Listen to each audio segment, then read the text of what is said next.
Good morning and a very warm welcome to this Remembrance event at Raman Research Institute. I must say, Dr. Kasturirangan considered this campus as his home. At least in the limited time that I have had close interactions, I've always, kind of noted that this was the first place he would want to go even during the time.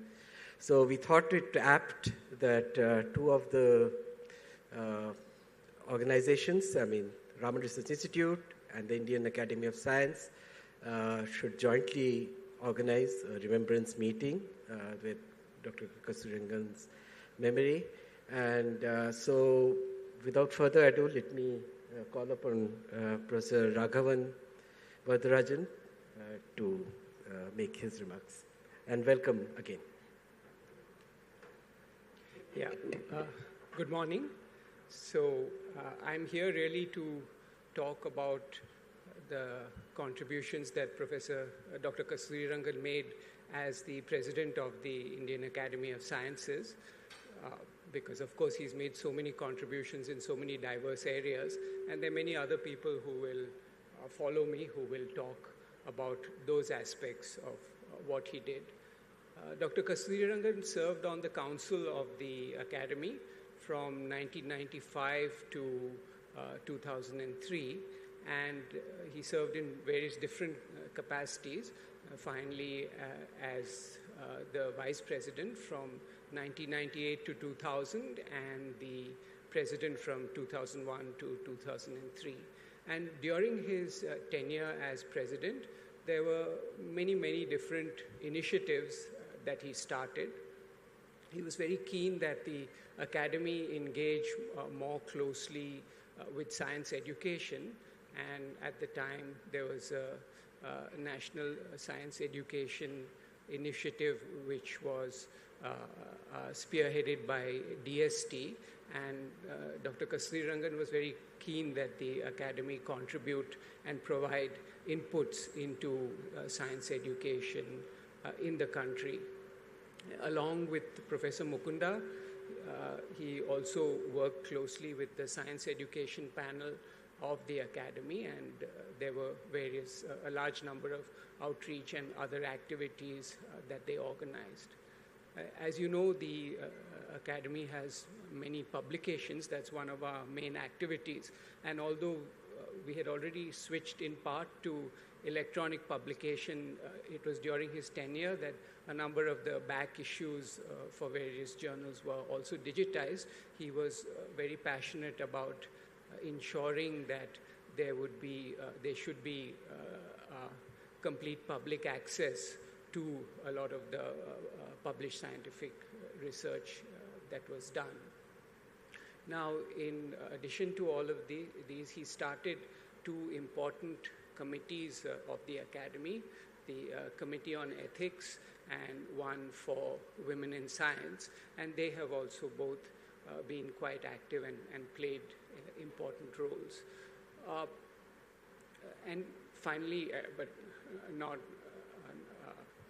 lastly, but certainly not the least of his many, many accomplishments was, in addition to, I forgot to mention, he also was keen that the Academy be more closely involved with science policy, and so he helmed the concept of having white papers by fellows, and there were a couple of papers on traditional medicine as well as on astrophysics research in the country that came out during his tenure.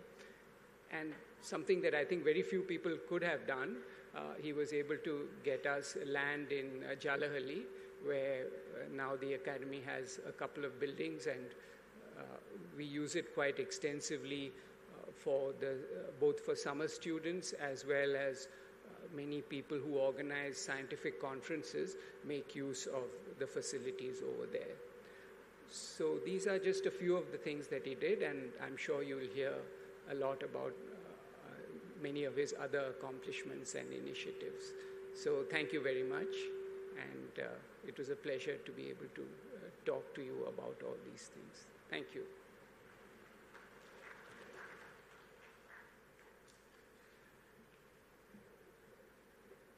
Okay, so it's Raman Research Institute and the Academy, and of course there's a Raman Research Institute Trust, and I'm really glad that Professor Jyotsna Dhawan could come in person, and I'd request Jyotsna to moderate the rest of the proceedings. Jyotsna, the floor is yours.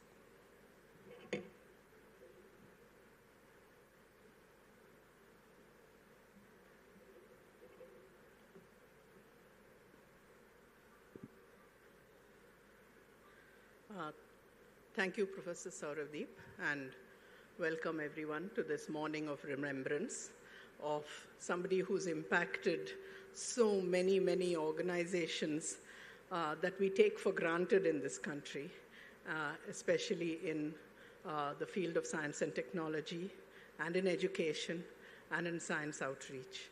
So, Dr. Kasturirangan meant so many things to so many organizations, and many of the people who headed those organizations during his time and after are here to share with us their memories of what he has meant to each of those organizations. So we have quite a list of people who had wanted to speak to the gathering. So before we do that, I'd just like to have us stand and observe a moment of silence to remember this wonderful man.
Thank you.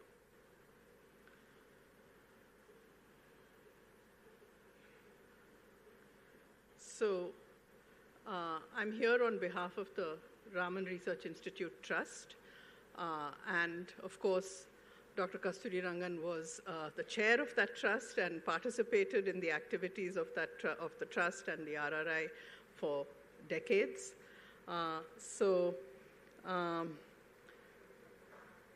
We have here with us today Shri Kiran Kumar, who headed ISRO and who knew Dr. Kasturirangan for many, many years, and I think is the most apt person to begin our program. So I invite Shri Kiran Kumar to come up.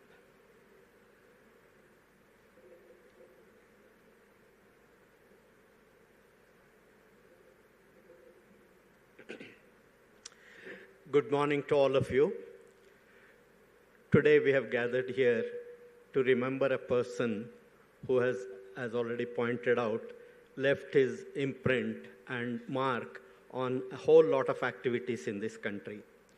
My own interaction with him started 50 years back when I joined ISRO in 1975. And though I joined in Ahmedabad, I started working with him. He was in Bangalore. He was the project director of the first project which I was working on, Satellite for Earth Observation. And from that time, from him being a project director at that time, he's growing to director of ISAC, then chairman of ISRO. And after that, he went to Parliament and a whole lot of things. I had the opportunity of, you can say, observing him through these various phases. While what he has done has already got so much of, you can say, recorded information, what I would like to do is just to recollect my own impressions of this great individual and how I look at him. If you look at first thing that strikes you is, here is an individual who is capable of making you feel special, no matter to whom he is interacting with. He has a knack and skill of making that individual feel special, and he make him feel that he can contribute a lot. Other important thing about him is again, in a way we can say he is from yesteryears, where people record a lot of things, write things, and probably many of you also would have received letters from him, even from Raman Institute's letterhead, where when some significant event has happened, he makes it a point to record that, appreciate the people who have done that, and make them, not only that, also remind them sometimes that maybe this is not the only way you can do, you can modify, change the thing, and guiding. But by putting it on recorded information, it's also not easy. We can say many things while we are seeing, but when we put something on paper, what it implies and what it can carry is a very different thing. And he had the knack of doing such a thing. And then within the organization itself, if you see, apart from the ability to bring in the technological changes that are required for using space technology for Earth observation, navigation, communication, broadcasting, he was also very keen on how we can evolve in the country an ability to make newer things, look at newer aspects of life, and this is how science in space technology became a very important aspect. And probably many of you will remember when ISRO embarked on Chandrayaan program, the background that was required and the whole process of convincing, not only convincing the government, and for convincing the government, it required a lot of, you can say, opinion swell among the scientific and technical organizations. And he deftly maneuvered, created scenarios, situations where people came together, talked about it. And today, you have seen that Chandrayaan program, which started way back in 2008, has made significant impact. And today, it has also provided India a significant capability. And similarly, if you look at Aditya mission or even Astrosat mission, bringing in the scientific community for making use of the space as a platform. And then even there, one of the key things is, while India was moving ahead in technological aspects, many of the scientists and technical people in the country, how to bring them together, how to make them work on a common program is also a non-trivial task. And probably we have all seen the fruits of his tremendous capabilities, where he was not only able to seed an idea, but also make that work and then come to fruition. And another very interesting aspect which I observed in him was his preparation for any activity. Even when he is tasked to give a lecture in a symposium or a thing, he would make months of preparation. We have all been, in many ways, observers and also participants in that process. And while he himself will do a lot of final, you can say, enunciation, but in preparing for that, he also makes sure that a whole lot of people will go through nitty-gritty and details of the thing. And that is another way of not only delegating, but also training and grooming people. This is another very interesting aspect which we have all witnessed in him. And one more aspect is the ability to look beyond the immediate. See, for example, I remember he was actually able to showcase to the medical fraternity that the quality assurance programs which ISRO follows in its technical activities, the quality assurance program can be of a great significance to the hospitals and the way hospitals are run. And in fact, with the National Hospitals Authority, we did a lot of work which was initiated by him. And that is actually making a difference to the way hospital nurses and then technical staff or recording information and using it for various other aspects. And another very, you can say, striking ability of his was to string together a set of words and then make it very interesting. I still remember we were initially working on a program for satellite for Earth observation where we were building one television payload for the satellite. We were having some problem related to the detector noise, and we spent lot of time during spacecraft integration working on that. Then when all the things were over, we were in Kapustanyar launch site of Russia, where the satellite was going to be launched. So we were all sitting together on a coffee table. Professor Dhawan was there, Professor Rao was there. We are all taking coffee in the morning. And then suddenly he says, if only we had not had as much time as we have had now, we would not have been in this unfortunate situation of being able to muck around with the satellite as much as we have done now. So you can see that the string of words, whatever he put together, in fact, three of us put an effort to put it, and then that's how I remember and I'm able to tell. And another very important, or you can say, how to delegate and how to make various committees, identify them, work on that to provide solutions. And if you look at all that, here is a great individual who not only did the work by himself, but also he made a host of other people groomed and trained and ready to continue the great work he has done. On this occasion, I would definitely remember his great services to the country and all the grooming he has done on many of us. May his soul rest in peace.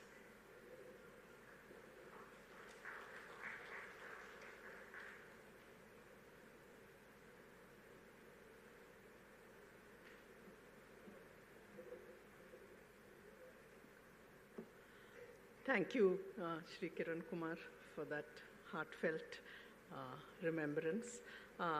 I now call upon Professor Balram, former director of the ISC, and of course, he will speak to us about his memories of.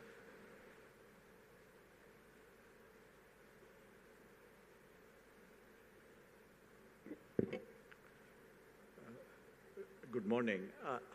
I did not know Dr. Kasturirangan as long as Dr. Kiran Kumar, but I knew him for 30 years.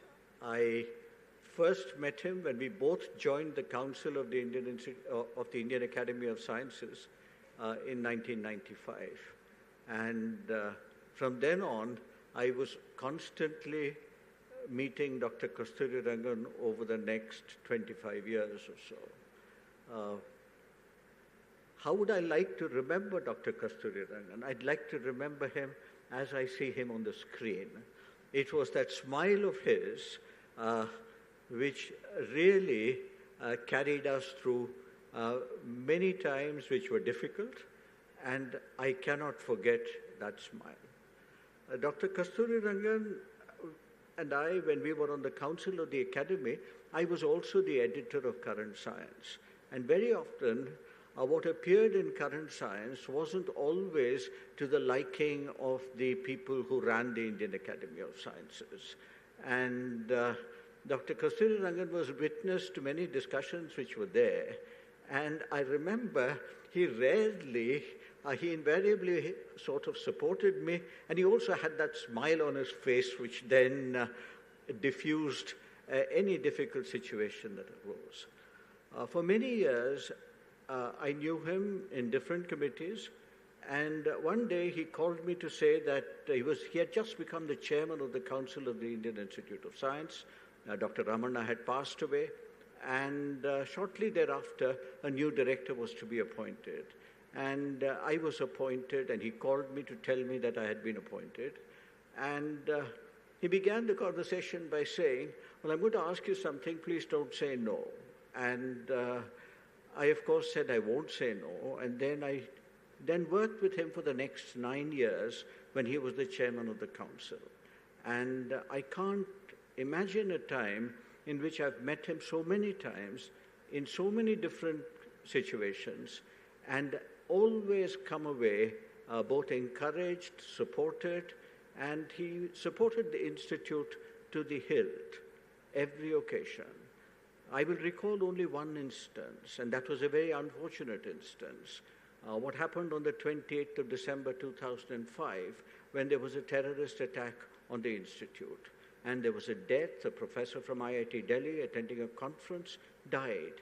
It was a terrible time, and nothing in your training prepares you to handle a situation like that. I had been in the directorial chair for the last only about 6 months at that time. And politicians had descended on the place, intelligence people had descended on the place, there was police everywhere, and there was general chaos. And while we were trying to sift through the chaos, we suddenly realized that 2 days later, we had arranged the ceremony which is there for awarding medals to students and their degrees. And while the Institute did not have a formal convocation at that time, it still had the ceremony. And it turned out that students would show up in large numbers with their families, and many of them had already arrived because it was 2 days later, and everyone likes to come to Bangalore and come to the campus. I asked Dr. Kasturirangan at that time, I said, we want to go ahead with this ceremony, we don't want to cancel it, despite a great deal of pressure to not have a gathering. He said, yes, I will come. And then I asked him, will you come and will you speak? So for the first time, we had what one would call a makeshift convocation and a makeshift convocation speaker. And I think when Dr. Kasturirangan finished and we had given away the medals and the degrees and everything, it turned out that calm had descended on the place. And I will not forget this ever. I met Dr. Kasturirangan regularly at that time, and we went through many difficult times, in all of which I had his full and unstinting support. He had a remarkable ability in committees to build a consensus. And this is why Dr. Kasturirangan was involved in so many activities for different agencies across the country, whether it's the new education policy, or whether it is the Western Ghats report, or whether it is something else, you would always turn to Dr. Kasturirangan. He was what I would call the ideal chairman who would bring everybody, all the competing elements of the committee to come to a consensus decision. This is a very, very rare quality. I give you only one example. I was in a committee in my later years, in I think probably around 2011 or so, to appoint a Vice Chancellor for Jawaharlal Nehru University. I'm sure all of you have heard of the university. It's a university noted for upholding democratic traditions. And it turns out that I was afraid to go there and select a Vice Chancellor because it is a sort of place where everybody has an opinion. And Dr. Kasturirangan, the economist Nitin Desai, and the 3 members of the committee, we went there. And after we reached the university, Dr. Kasturirangan says, we are going to talk to everybody in the university. I said, how are you going to talk to everybody in the university? He says, we're going to call them one by one. We're going to sit in a big room, an auditorium, and then the staff will come in, the students will come in, the faculty would come in. Then I thought, this is now going to be one of the most exciting days of my life. He, of course, delegated something. He gave me a responsibility. He says, whatever anybody says, you please write it down. So I said, okay. So I was then the rapporteur for the event, and I had a pad on which I noted down.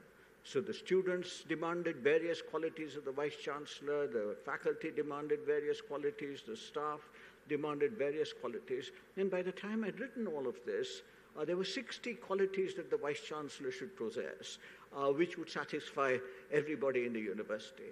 So I told Dr. Kasturirangan, look, I've got these 60 qualities, what are we going to do now? He smiled, and there is the smile, and says, we will manage, and then we retreated to his house, just the 3 of us, to pick the Vice Chancellor. We did, and I must say, we were very successful because for the next 5 years, Jawaharlal Nehru University did not appear in the newspapers at all. And I would say that this is a great tribute to the fact that Dr. Kasturirangan invariably had the feeling of the pulse of whatever organization he was responsible for. And I think this allowed him to help many, many organizations across the country. In coming here today, the only thing that I like to remember is that my last occasion on which I saw him was right in this very building here, where he was chairing a selection committee, and I was a member, and I came here, and that was the last occasion I saw him. I will always remember him as this picture here, and I am really privileged to have known him. Thank you.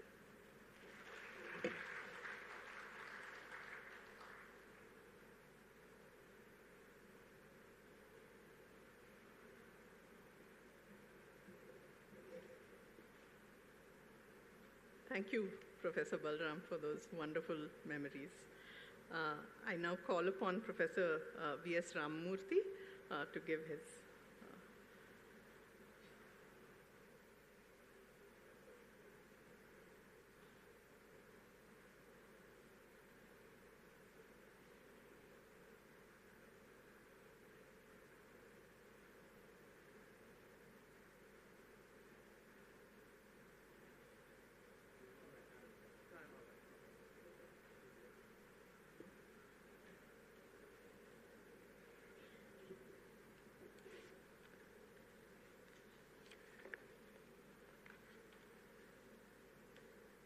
Dr. Kasturirangan occupies a very special place in my life,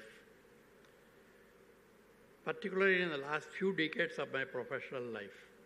I had not known him for so long as Kiran Kumarji or other people, but I met him for the first time, one-to-one, after I took over as Secretary, Department of Science and Technology. I have always known Dr. Rangan as a leading astrophysicist. We almost joined the professions at the same time. And I also knew Physical Research Laboratory, Ahmedabad, and his contributions to cosmic research was known to me, but at a personal level, I had not met him at all.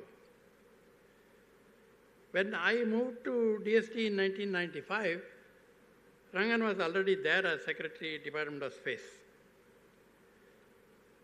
The two departments have a lot of overlap in their agenda. And you know, in Delhi, if you have an overlap, you have already created an enemy.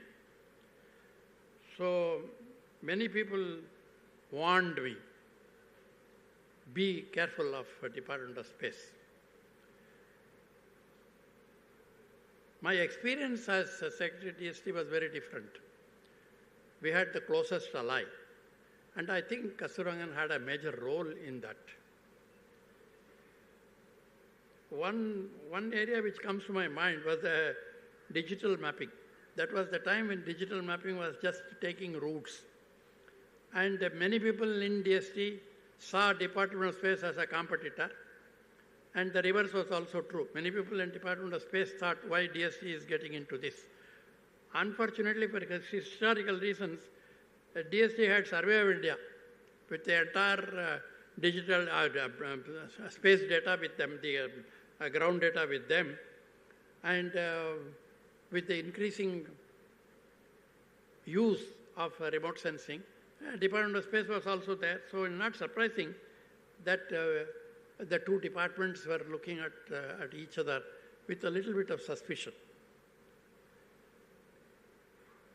Kasturirangan was my friend at a personal level, and we ensured that we don't have a conflict. And that sense percolated into the departments. Many of the people in the departments started viewing the two department contributions in a completely different perspective, and I think it was due to Kasturirangan's ability to manage perceptions, manage people.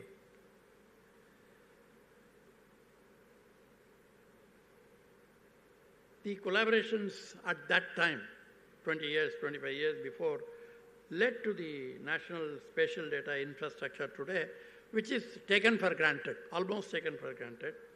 But we owe it to Dr. Rangan that actually took place, because I know if there is a competition between the two departments in the government of India, that is the death knell of that project.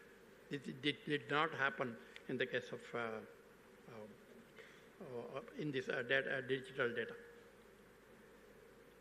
I also recall,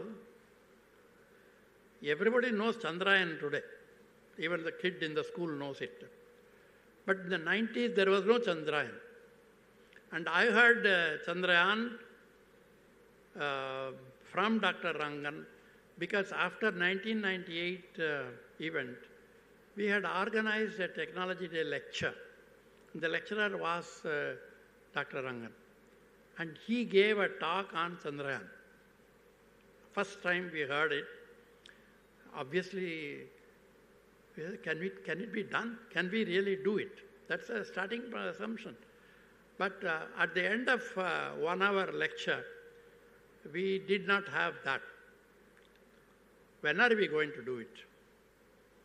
It was within 10 years, the project was on, right?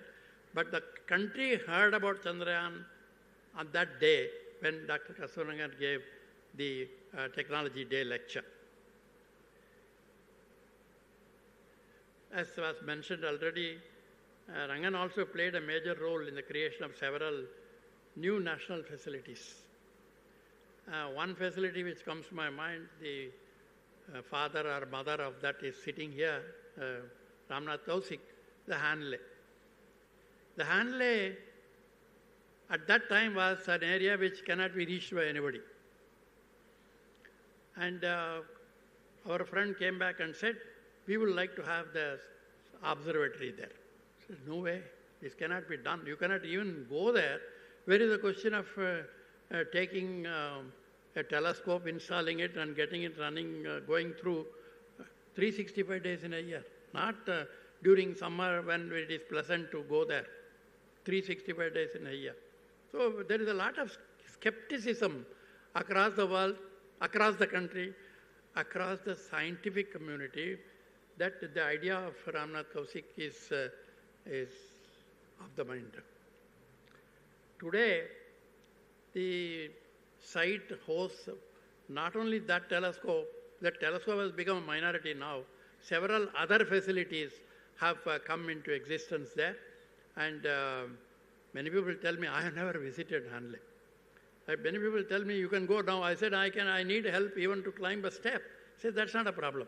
It's so easy to reach Hanley today and go and spend some time there. And the credit goes to, yes, of course, Ramnath Kausik, but behind him was a solid rock, Dr. Rangan, who gave him the support from the institute side and from the government side and from the planning commission side. So multiple sides he helped to establish this center. He also helped in establishing the Nainital Observatory today. So his contributions to astronomy and astrophysics, beyond just the space technology, was also something which we need to recognize and we cannot neglect at all. Rangan relinquished charge as secretary little ahead of me, 1 year before I retired, but we maintained our professional interactions. I used to go to him for consulting on many issues because many people thought in Delhi that we are cousin brothers because we do talk in Tamil, and they thought these fellows are always smiling, so there must be something behind it. How can two secretaries smile at each other and work? And here are two secretaries. So we used to maintain a good relation, and that relation continued till his last date. During 2004 to 2009, Rangan was director at National Institute of Advanced Studies here. During his tenure, he formulated the doctoral program. He has always had a soft corner for human resource development. And when he came to NIAS, he said, but you can't have a research institute but no students, no PhD program. So first thing he started was the PhD program in NIAS and many other research programs beyond what was already going on, but which have become currently important, national importance, like, for example, environment, the segment of society, what we call as the neglected part of the society, so many other things. Incidentally, he was also instrumental in bringing me to NIAS, because he was moving to Delhi, a planning commission. So he said, Ramurthy, you better come here. I said, I don't know Bangalore, and I don't want to end up in Bangalore. People say if you have not lived in Bangalore, you will get asthma problems. And my poor parents were also there. So I said, no, I don't want to come to Bangalore. I have already purchased a house in Coimbatore. I'm going to go there. Air is clean and good in Coimbatore, even better than Bangalore. He did not give up, and he succeeded. So one day, in my weak moment, I said, okay, I'm coming. And that's the end. I ended up here. In 2009, I came to Bangalore, and I have not left Bangalore after that. I'm literally stuck here. And our interactions continued, because he continued as Professor Emeritus in NIAS, and subsequently also in RRI. And I continued after retirement from NIAS as Emeritus Professor. And we have been talking on several issues, whether it is education, whether it is something else, something or other. Either I visit him here, or he comes to NIAS once in a way. And the last few months, I used to visit him in his house. So our interaction continued almost till the last day. I will always remember Dr. Rangan as a colleague, as my friend, as my mentor, and as many people said, as my close relative in some form or other. Right? Thank you very much. I'm sorry I will miss him, but I will not miss his smile. Thank you very much.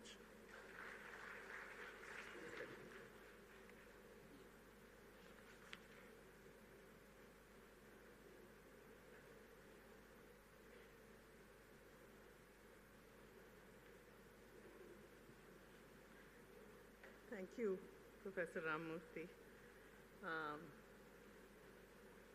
So the next speaker is Sri Ganesh Pillai, Scientific Secretary, ISRO. As you can imagine, Dr. Narayanan would have wanted very much to be here today to speak about his predecessor, who did so much for that organization. But as you would also know, ISRO has its hands full right now.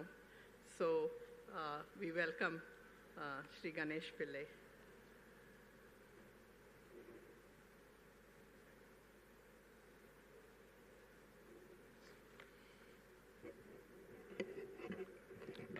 Very good morning.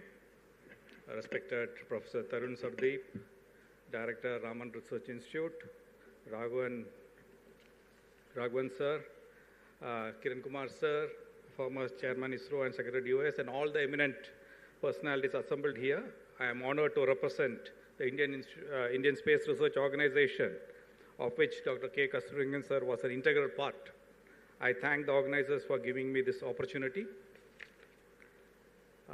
Dr. Kasturirangan sir is widely regarded as a visionary who gave a push to the Indian space program. People used to refer to him as the person with a Midas touch, as whatever he touched turned into a success, be it in the space program, education policy, or nation building. He also ensured that space technology served the broader goals of national development and a societal benefit. As a youngster, I remember attending his reviews at ISRO headquarters and centers. The clarity he brought into the review was truly commendable. His oratory skill was par excellence, and we used to eagerly wait for his address. He was an excellent role model for all the youngsters. Dr. Kasturirangan sir's association with space program started from his student days itself. He did his PhD, followed by a research associate at PRL Ahmedabad. At PRL, he was involved in the development of scientific payloads for satellite missions during his stay, which led to the early foundation of space instrumentation in India. At PRL, he worked with the pioneering Indian scientists under the guidance of Dr. Vikram Sarabhai and Satish Dhawan. Sir joined URO's Satellite Center, earlier it was called ISAC, and initially worked as project director of India's experimental Earth observation satellites Bhaskara 1 and 2, which are the forerunner of the remote sensing program of India. He was the director of URSC from 1990 to 94. He led the development of IRS 1A and 1B and INSAT 2 as director of URSC, laying the foundation for India's remote sensing program. One can say Dr. Kasturirangan sir is the father of Indian remote sensing program. During his time at URSC, India progressed towards integrating more complex satellite bus systems and advanced payloads. Sir's mentorship within ISRO during his time at URSC played a pivotal role in shaping a generation of Indian space scientists and engineers. His vision laid the groundwork for modern URSC, which continues to be a hub of ISRO's satellite program. Sir served ISRO as chairman from 1994 to 2003, during which time he witnessed several of ISRO's ambitious projects like INSAT, IRS, and operationalization of PSLV. He pushed the development of GSLV that witnessed the successful flight test, paving the way for India's self-reliance in launching communication satellites. These initiatives significantly enhanced India's capability in space-based applications, including but not limited to weather forecasting, natural resource management, telecommunication, and disaster warning. Just before taking over as chairman of ISRO, the US sanction 1993 blocked the transfer of cryogenic technology from USSR, signed in early 90s. Dr. Kasturirangan sir was in forefront for the indigenous cryo engine development for the upper stage of GSLV, India's own CUS engine, which was eventually flight tested in 2010. Sir initiated India's ambitious project Chandrayaan. He left no stone unturned in getting the maximum support from the national scientific leadership on Chandrayaan through deliberations and open reviews. Sir also laid the foundation for the Astrosat project, India's first multi-wavelength observatory dedicated to astronomy, which turned out to be India's most successful science mission. OceanSat-1, India's first oceanographic satellite, was also launched under his tenure as chairman ISRO. Dr. Kasturirangan sir always encouraged importance of management science for scientists. It's not a surprise, hence, that Human Resource Development Office of ISRO started under his leadership. The ISRO Induction Training Program, Structural Training Program, and other human resource initiatives were started during his chairmanship. Sir served as a member of Parliament, Rajya Sabha from 2003 to 2009, putting his expertise into national policy and governance. He contributed to several parliamentary committees related to science and technology, environment and forest, and human resource development as member. He was member Science of Planning Commission from 2009 to 2014, and was instrumental in formulating the 12th five-year plan of the total science and technology sector of India, promoting mega science projects, international cooperation, and taking initiative for pan-India missions projects in the area of agriculture, health and energy, and environment. Throughout his life, Sir led efforts to the cause of space science in India, leading to its growth within India. Through his leadership in both ISRO and India's premier astrophysical institute, Dr. Kasturirangan sir has ensured that India remains at the forefront of both space-based and ground-based astronomy, advancing not just science, but also India's global scientific stature. Sir's contribution to the nation development is not limited to ISRO and space science alone. Sir played a major role in shaping India's education and science policy. As chairman of the committee that drafted National Education Policy 2020, he is instrumental in modernizing India's education system to make it more holistic, flexible, and aligned with the need of the future India. Dr. Kasturirangan sir also made a significant contribution to environmental conservation through his role as chairman of high-level working group on Western Ghats to evaluate and recommend sustainable development strategies for the ecological sensitive Western Ghat region. This report is popularly known as Kasturirangan Committee. Dr. Kasturirangan sir, also well known for scientific governance, was the Chancellor of Jawaharlal Nehru University New Delhi, and Director, National Institute of Advanced Studies, providing direction to multidisciplinary research and think tank analytics in varied areas like technology, social science, etc. Despite his demanding schedule and numerous responsibilities, Sir had made a remarkable contribution to academic scholarship. He has authored over 250 research papers in leading national, international referred journals, and also served as editor of 9 books. A passionate communicator of science, he has delivered more than 350 public lectures, talks, and memorial addresses, reflecting his commitment to knowledge dissemination and public engagement in science and education. Dr. Kasturirangan sir received numerous prestigious national and international awards, honors reflecting his decades of service to India, particularly in the field of science and technology. They are innumerable to mention here. Some of the notable awards are the 3 Padma Awards, Padma Shri, Padma Bhushan, and Padma Vibhushan, Sri Shanti Swarup Bhatnagar Award, Vikram Sarabhai Memorial Award, Lifetime Achievement Award of ISRO, International Von Karman Award by the International Academy of Astronautics. He was also conferred the Rajyotsava Prashasti in 2014 by Government of Karnataka. We shall forever remember Dr. Kasturirangan sir as a patron of space science in India, an epitome of scientific governance, a visionary academician, and a mentor. The ISRO and scientific community of India will forever be indebted to Dr. Kasturirangan for his infatigable support and inspiring leadership. May his legacy continue to inspire generations to come. Thank you.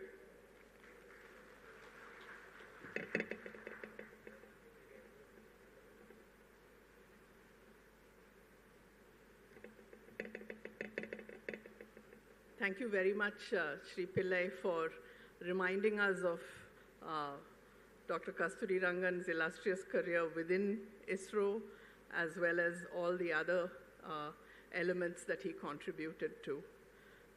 I'd like to call upon Professor Tarun Sauradeep, Director of RRI, to speak to us about Dr. Kasturirangan's association with this institute.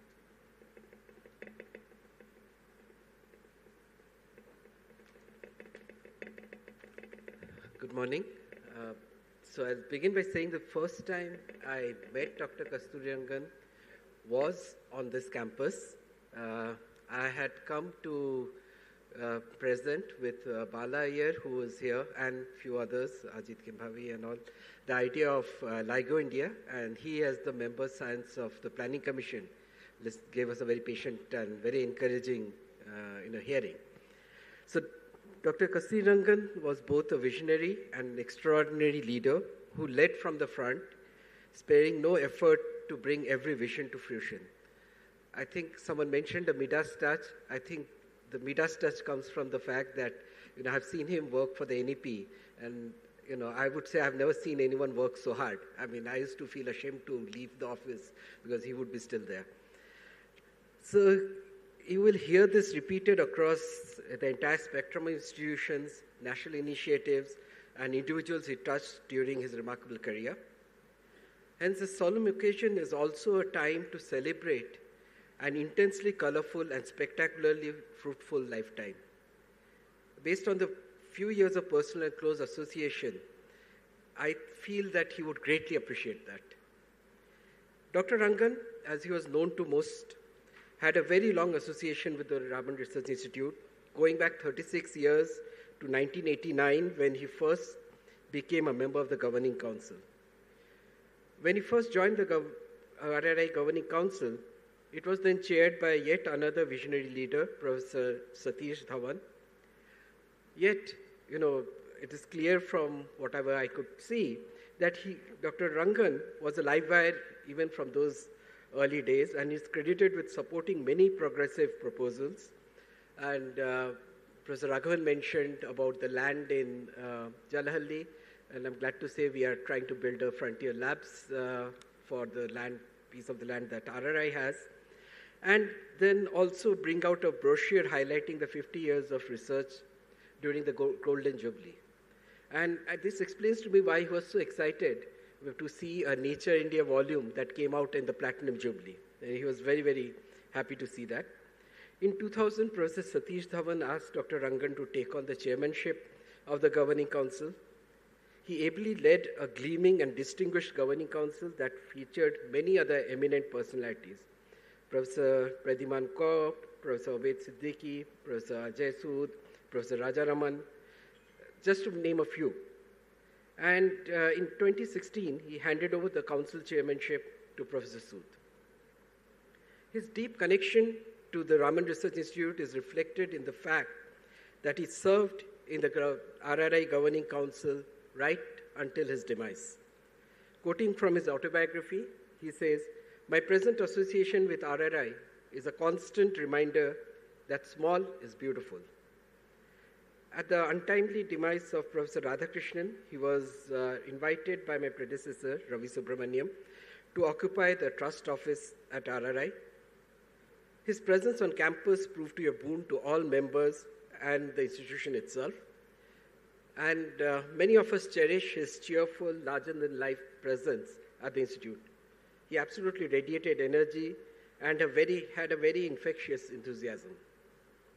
More personally, his deep admiration for the Raman Research Institute was evident to me from the time he first approached me to be nominated to the post of the director. It was reiterated repeatedly as he constantly egged me and my colleagues on the path or to a vision for RRI befitting the stature of a founder. Indeed, his message in the copy of his autobiography that he gifted me right at the start of my term starts with, "While wishing you a successful stint to lead RRI to its pinnacle of success." I'm reeling from that because never had anyone expressed this amount of confidence in me earlier. Now I understand from Professor Kiran Kumar that this was a trait where he made everyone feel special, and I'm glad that I'm one of them. I learned just so much in the few years of personal and close association with him, and I'm sure many RRI family members would say the same, and there are many of them here. He will be deeply missed. The RRI family will strive hard to fulfill the very high expectations he held of us. Thank you.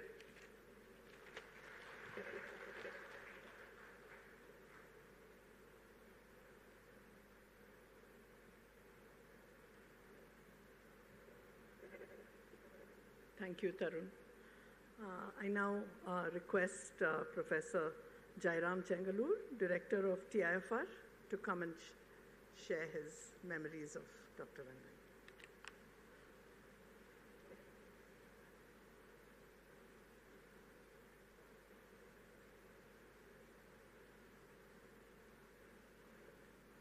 Thank you.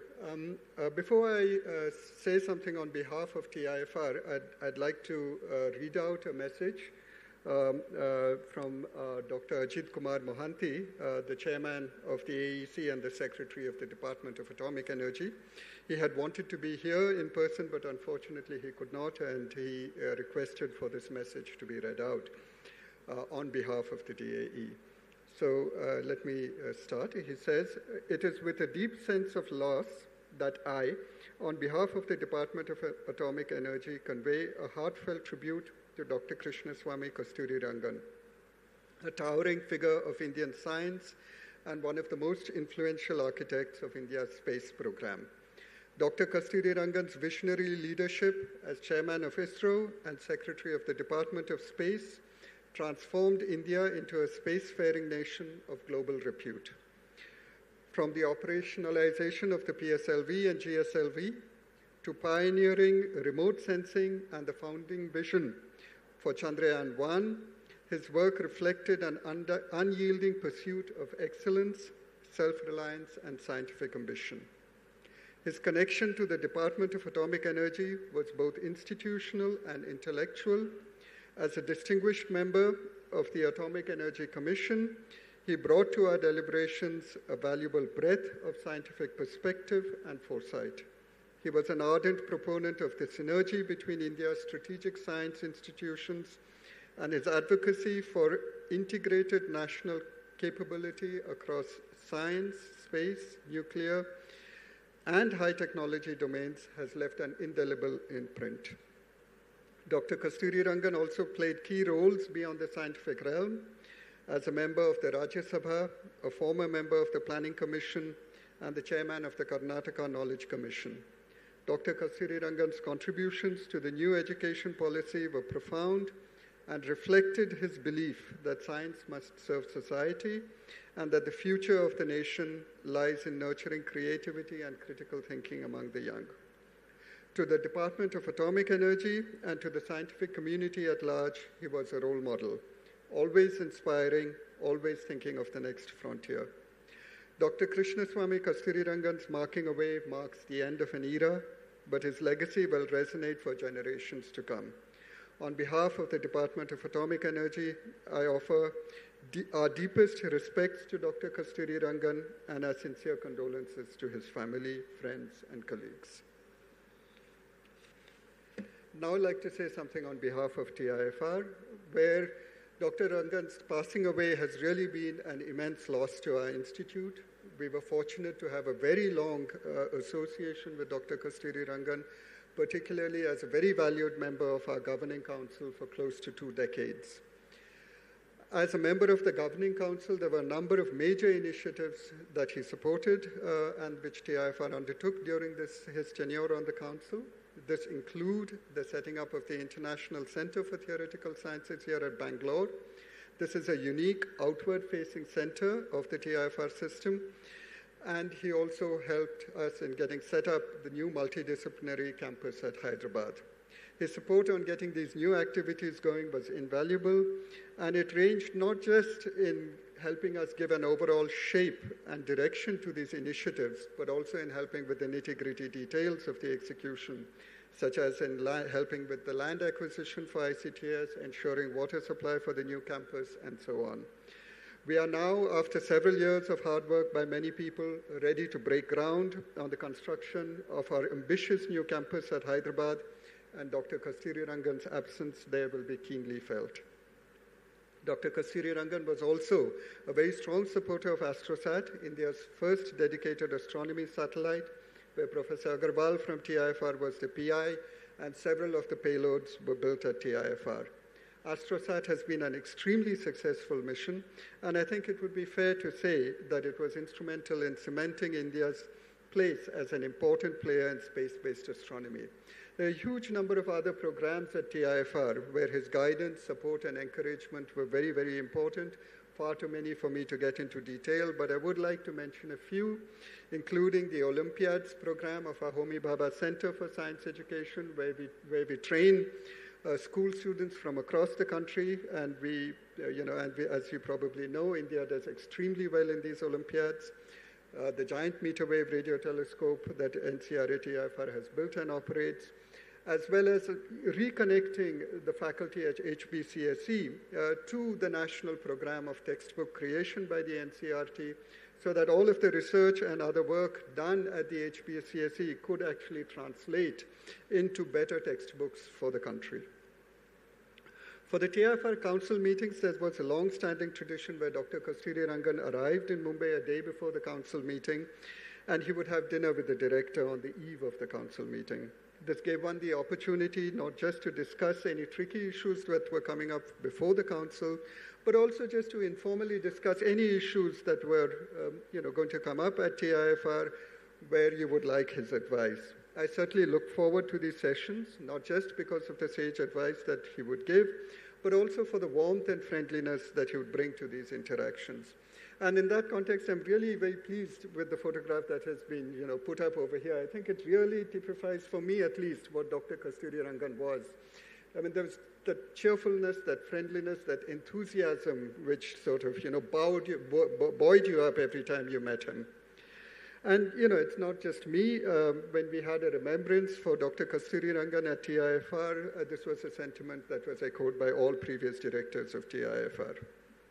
It has been my great privilege to interact with Dr. Kasturirangan over the last couple of years, and I will miss his wise counsel as well as his warmth and friendliness for TIFR. Our debt to him is immense, and on behalf of the TIFR family, I would like to offer our deepest condolences to his family and friends. Thank you.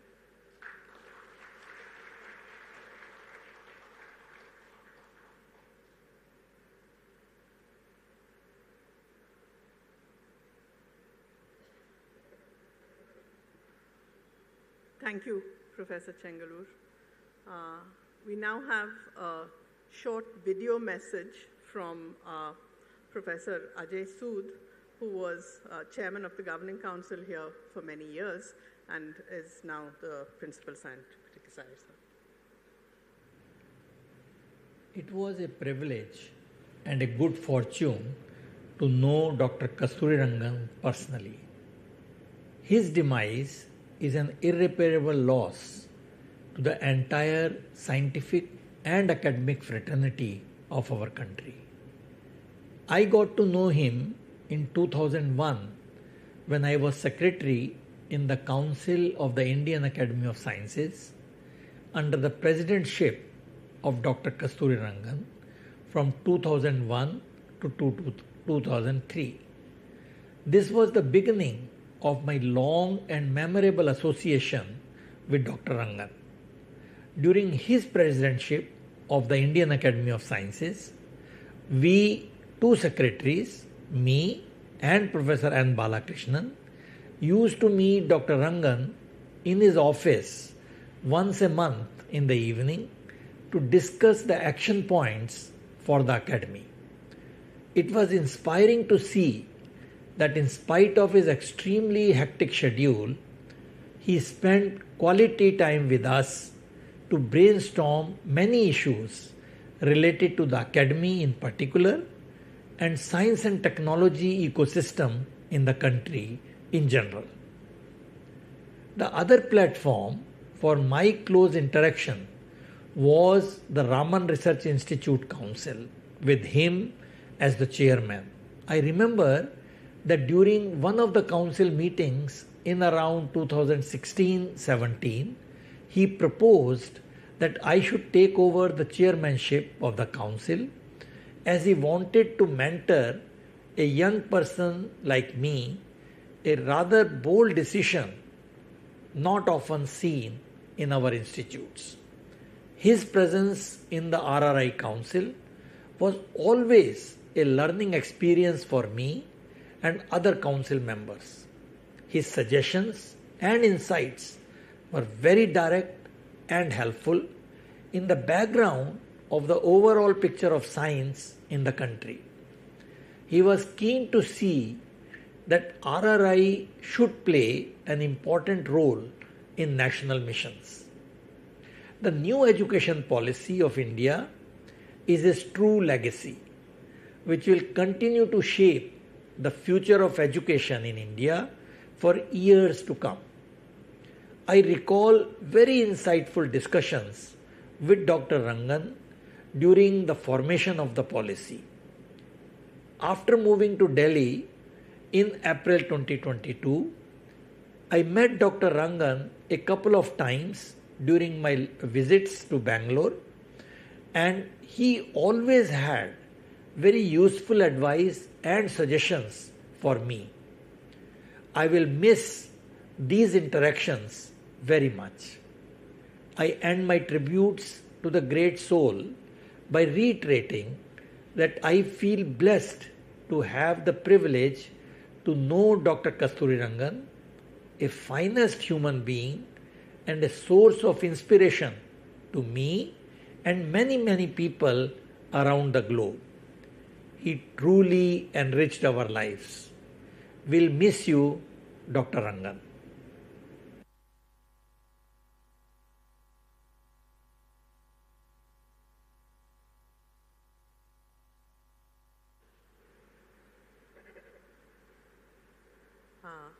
I invite Professor S.K. Satish, the Chief Editor of Current Science, to speak to us.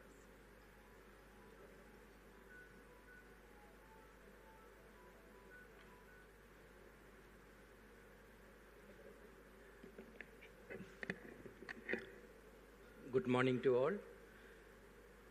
First of all, I would like to thank the Director RRI and the President of Indian Academy of Sciences for inviting me to this occasion.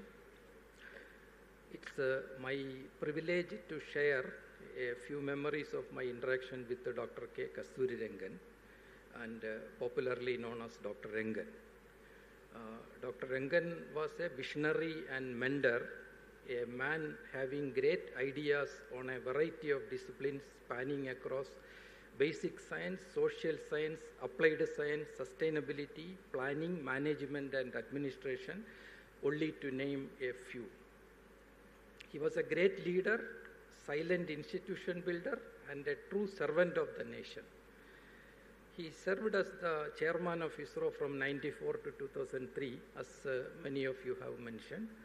Under his leadership, ISRO took huge steps forward in space exploration.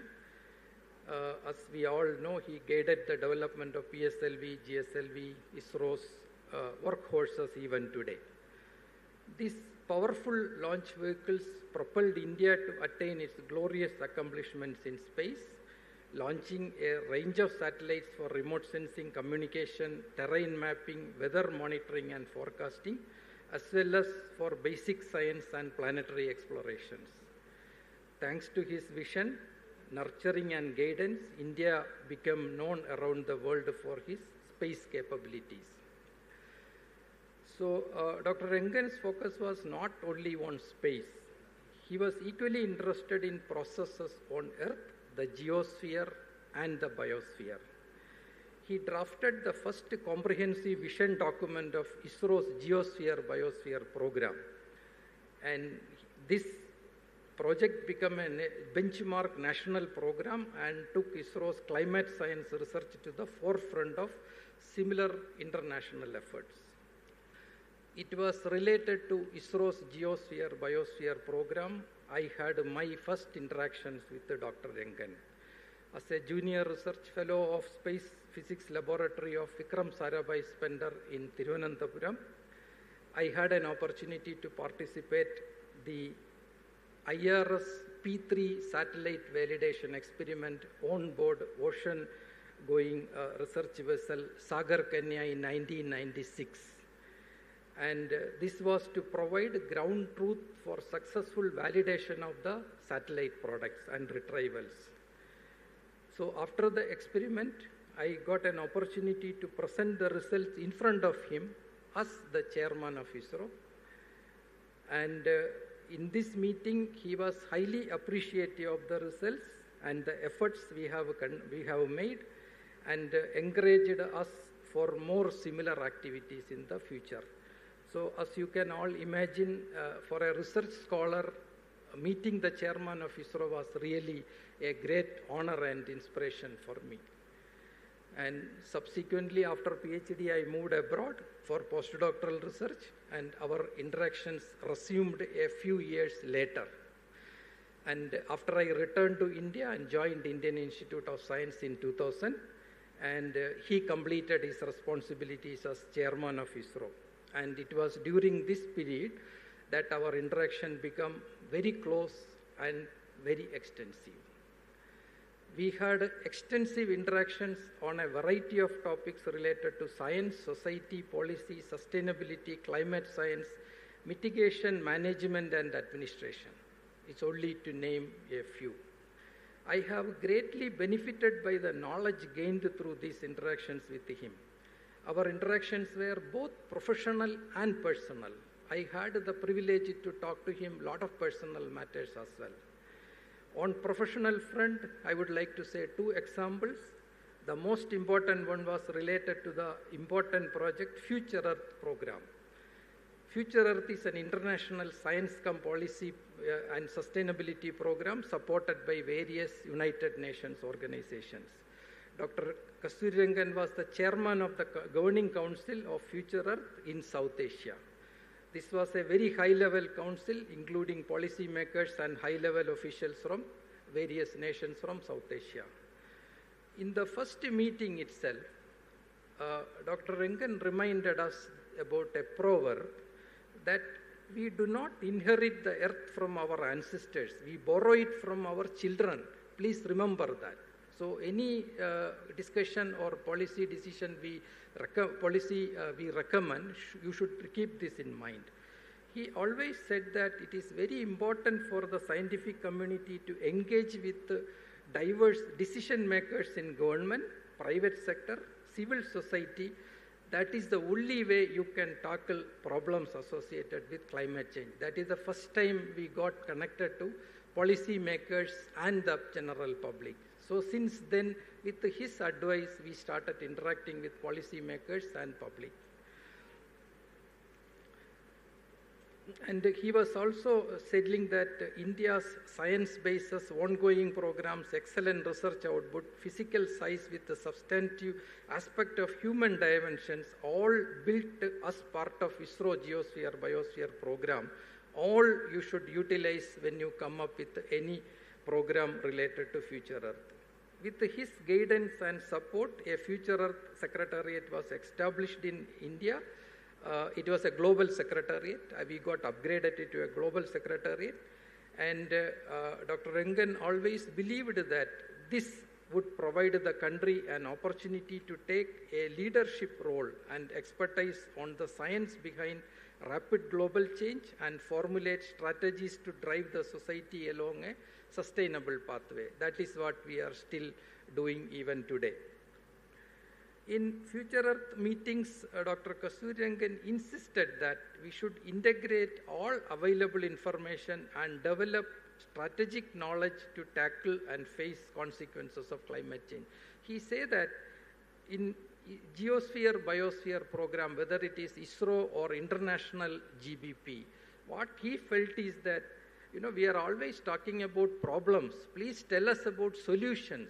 What are the solutions? That is what he was always interested. So he always advocated for region-specific strategies and solution-oriented issues, since problems we face in South Asia are quite different from those of other nations. He always told us that any research we do should have a benefit to society. He was always insisting on that. And he was very keen in utilizing satellite data for the benefit of society. He always encouraged us to use ISRO satellites. Dr. Kasturirangan was truly special because he used science for well-being of the people. As much as he was focused on space technology, he has also focused about how space technology could help improve the daily life of people in India. Program like EduSat for education, ResourceSat for managing land and water are just examples. He has demonstrated how space science and technology could help solve a real problem faced by the society.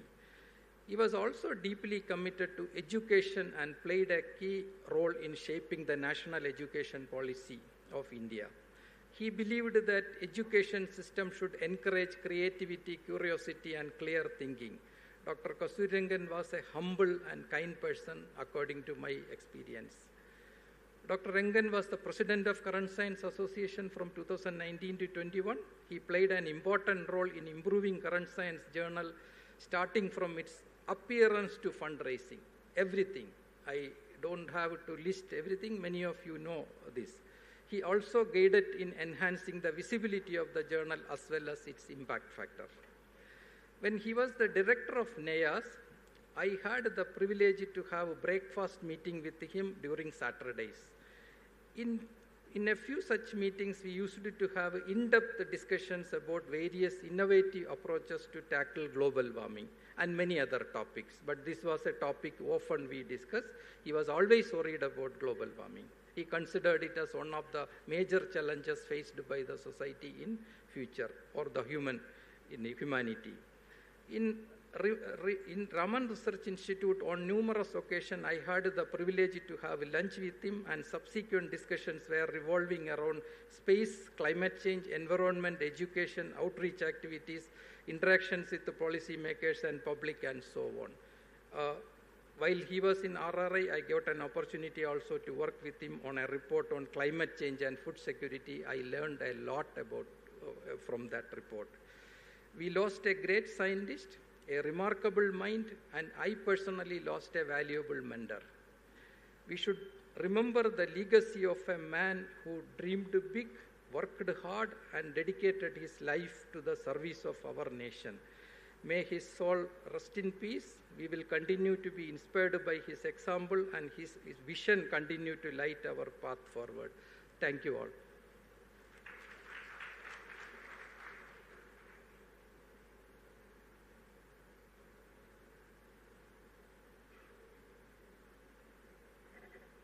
Thank you, Professor Satish. I think it's now time for a tea break, and we'll return here at noon. During the tea break, there will be some video snippets from Dr. Rangan's Walk the Talk commentary, which will be played here. So please join us for tea.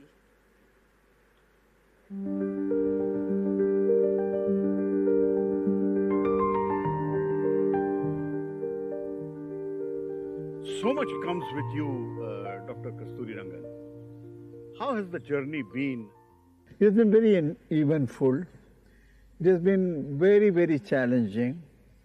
And most importantly, I feel very nostalgic about the whole experience because I think this country gave me an opportunity to do things by an ordinary Indian. I had nothing very special about me, either in the birth or in the growth or in the family background. But I am what I am only because I am an Indian, and the right people note you at the right time and place you at the right point. And that's what has happened. You started off very early, almost at the bottom in ISRO, and to become chairman. As chairman, what were the defining things you did?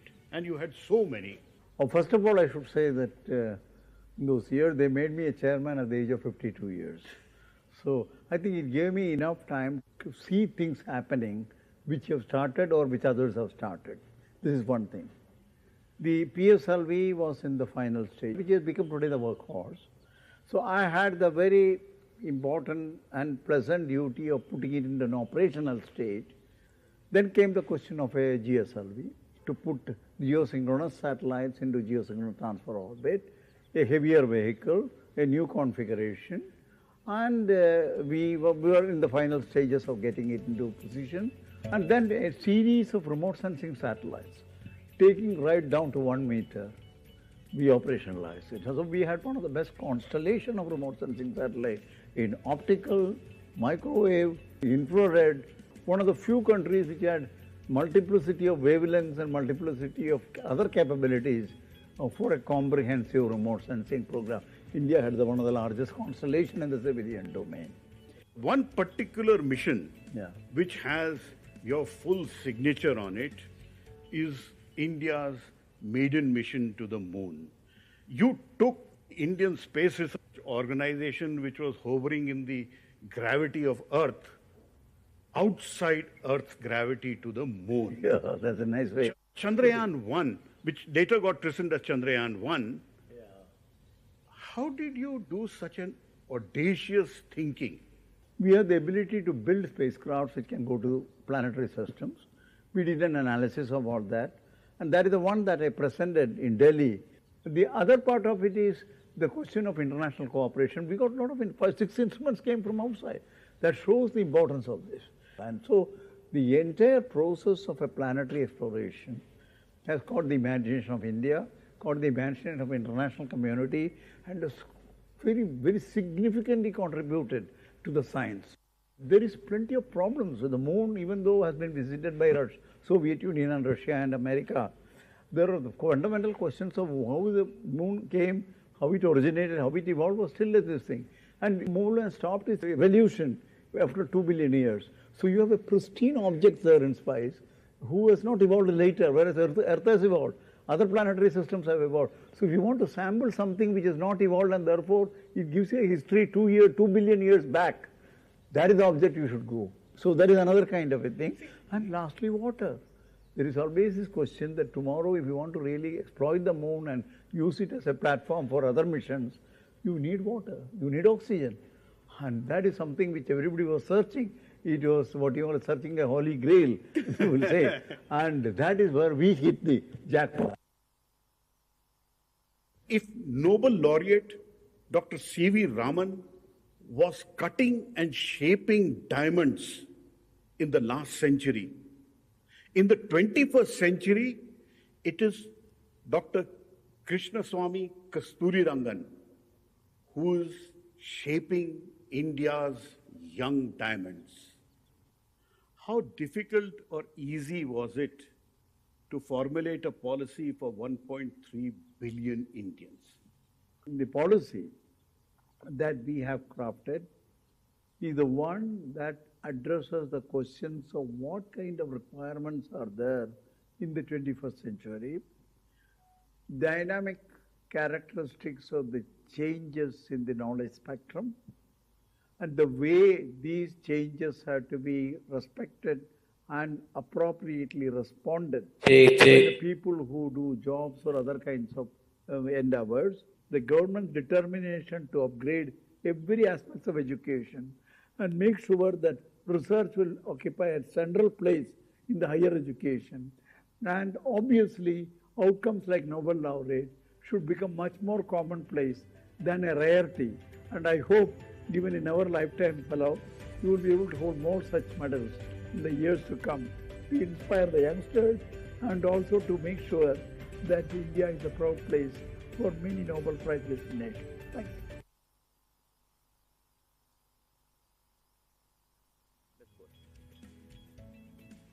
Tell me a little significance of the tree behind us and the place where we are standing.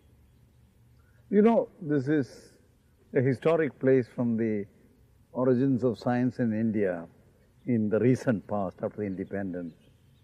This is an institute conceived and built by none other than the India's only Nobel laureate in physics, Sir C.V. Raman. What is the significance of this beautiful tree we see here? That's even more emotional and memorable in terms of its existence here. You know, Raman liked the environment here. It's beautiful, and he always loved to move around this campus. So he resolved that when he finally passes away, his body should be also cremated in the same campus. And that is the place where you see the root of the tree where his body was cremated, so ashes are scattered there, and a tree was planted at that time. I think it is in November 1970. Dr. Kasturirangan, what is the significance of this museum? Well, this museum is one of the examples of the love that Raman had on the various facets of scientific phenomena. So this is the laboratory where he collected and tried to create a place for his most lovable object the earth has bequeathed to him. He liked a diamond because it's a very beautiful creation of nature about light scattering and things of that kind. He loved vision because vision is something where there is a lot of physics behind it. Biology and physics is in plenty, vision. And then he liked the tabla and mridangam because it produces all kinds of notes and frequencies. This is not only a place where you have diamonds, he had 600 odd diamonds in his collection. In fact, there is a story that Mysore Maharaja gave him a full-fledged diamond necklace. Wow. Knowing his interest in diamond, and I'm sure, I understand each of these diamonds were studied, the light scattering characteristics were done. Apparently, wherever he goes, he simply dives into a geologically interesting area and starts picking up things. Very interesting in the way his inquisitiveness. Panna Diamonds area in Madhya Pradesh. He was exhaustively trying to see this for this. And he had a geologist also with him to make sure that he understands the geology behind it. I think he had a remarkable breadth and, you know, we talk of liberal education now. I think he is naturally inbuilt into him as an ability to look at multiple dimensions of a particular phenomenon.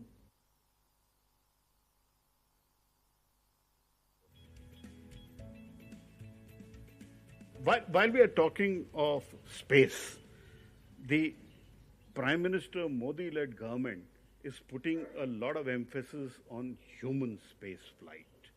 As chairman of ISRO, when you were there, you also thought about human space flight. But beyond this, is it a good idea for India to send Indian astronauts in space from Indian soil on Indian rockets? You know, one thing about the governments, I want to say whether it is Vajpayee, I discussed this question, then the Modi ji now, there were people with a much long-term view than what we scientists will think, whether it is necessary, whether it is. These questions doesn't have not to come. They are visionaries. He said, wow, India cannot do just one mission. We need a series. So he was already looking at it as the direction. Modi ji has a vision that Indians should be a part of a global space adventure. We should move over to the outside of the Earth's gravity, move toward different locations in solar system. He cannot visualize a settlement in space where Indians are absent. Because his whole blood boils if Indians are not going to be there around when other countries are going to occupy. He has to give the initial thrust.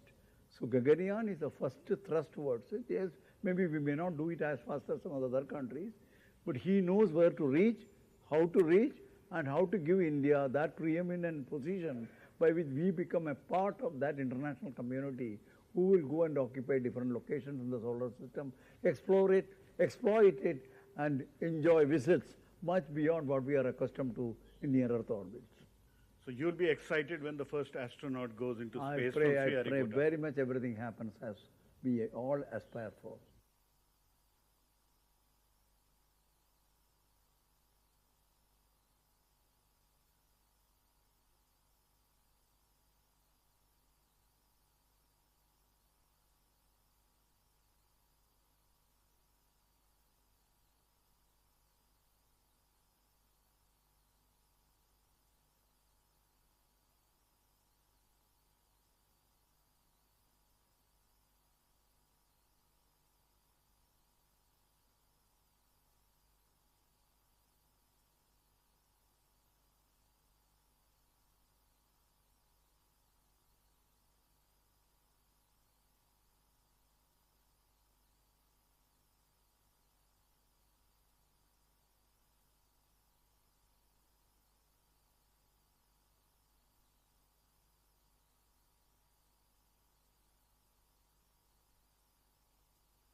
I think in the life of a chairman, he has to be on the lookout for, on one side, always a relevance to the country in terms of socio-economic and other considerations, strategic and so on. And the other side, there is this what is called as a public interest and public excitement. They need to go together. Ultimately, when I pay my tax, and if I am not interested in my doing of remote sensing and communication, I'd like to see something happening, and science is always an exciting field. The fact that moon has one portion of its side which is not at all exposed to the sun, and because it likes a shuttlecock in a shuttle game. So you have one side facing the earth, the other side is always, so it doesn't face the moon. So over 2-3 billion years, Continuously comets and asteroids and many others have been depositing water or water-like molecules into that area, and there was no question of escaping. So it should have already created a condition for water formation. They don't evaporate because the temperature is very low there, and that is why there is so much of interest going to South Pole and so on and so forth. And that will be the future of such explorations. But even though topography, mineralogy, and craterology, all that were studied. Yes. But water to me is still central in terms of what it could do. And lastly, there is plenty of problems. So the moon, even though has been visited by Soviet Union and Russia and America, there are the fundamental questions of how the moon came, how it originated, how it evolved was still this thing. And the moon has stopped its evolution after 2 billion years. So you have a pristine object there in space who has not evolved later, whereas Earth has evolved. Other planetary systems have evolved. So if you want to sample something which has not evolved and therefore it gives you a history 2 billion years back, that is the object you should go. So that is another kind of a thing. And lastly, water. There is always this question that tomorrow if you want to really exploit the moon and use it as a platform for other missions, you need water, you need oxygen. And that is something which everybody was searching. It was what you are searching a holy grail, you will say. And that is where we hit the jackpot. It doesn't matter whether it's the first mission or second mission, there's no experimental mission in the scientific aspects. It has to produce science. And this is true of the Astrosat. I think the other part of it where we started Astrosat. The one more Astrosat. Correct. We have the ability to build spacecrafts which can go to planetary systems. We did an analysis of all that. And that is the one that I presented in Delhi on the Pokhran 2 day. And I remember you, Pallav, very distinctly because of a very interesting observation you made. I said this proposal will take 4 years in planning and 4 years in implementation. So this is roughly the time frame. You caught those schedules, you reported it properly, and the first of the Chandrayaan did go according to the date that you published in the paper. Thank you, sir. So I remember you for this kind of accurate and reporting which is also understanding the subtle nuances.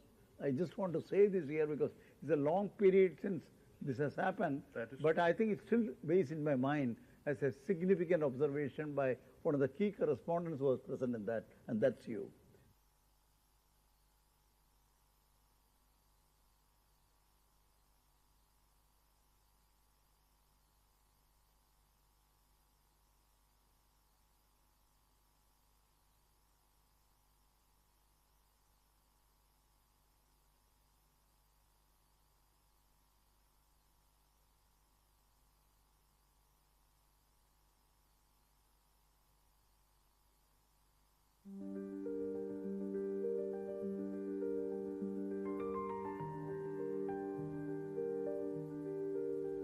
So much comes with you, Dr. Kasturirangan.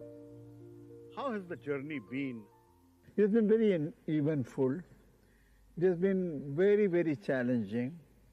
And most importantly, I feel very nostalgic about the whole experience because I think this country gave me an opportunity to do things by an ordinary Indian. I had nothing very special about me, either in the birth or in the growth or in the family background.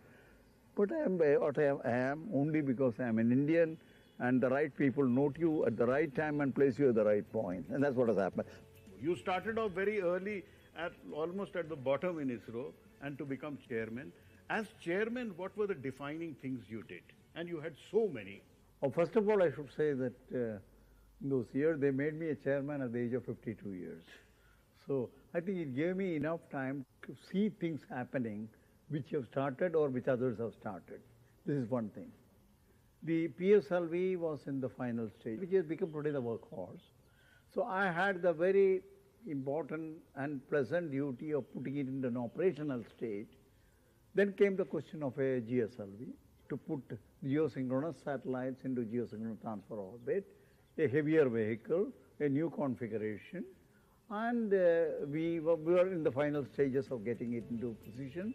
And then a series of remote sensing satellites, taking right down to 1 meter, we operationalized it. So we had one of the best constellation of remote sensing satellites in optical, microwave, infrared, one of the few countries which had multiplicity of wavelengths and multiplicity of other capabilities for a comprehensive remote sensing program.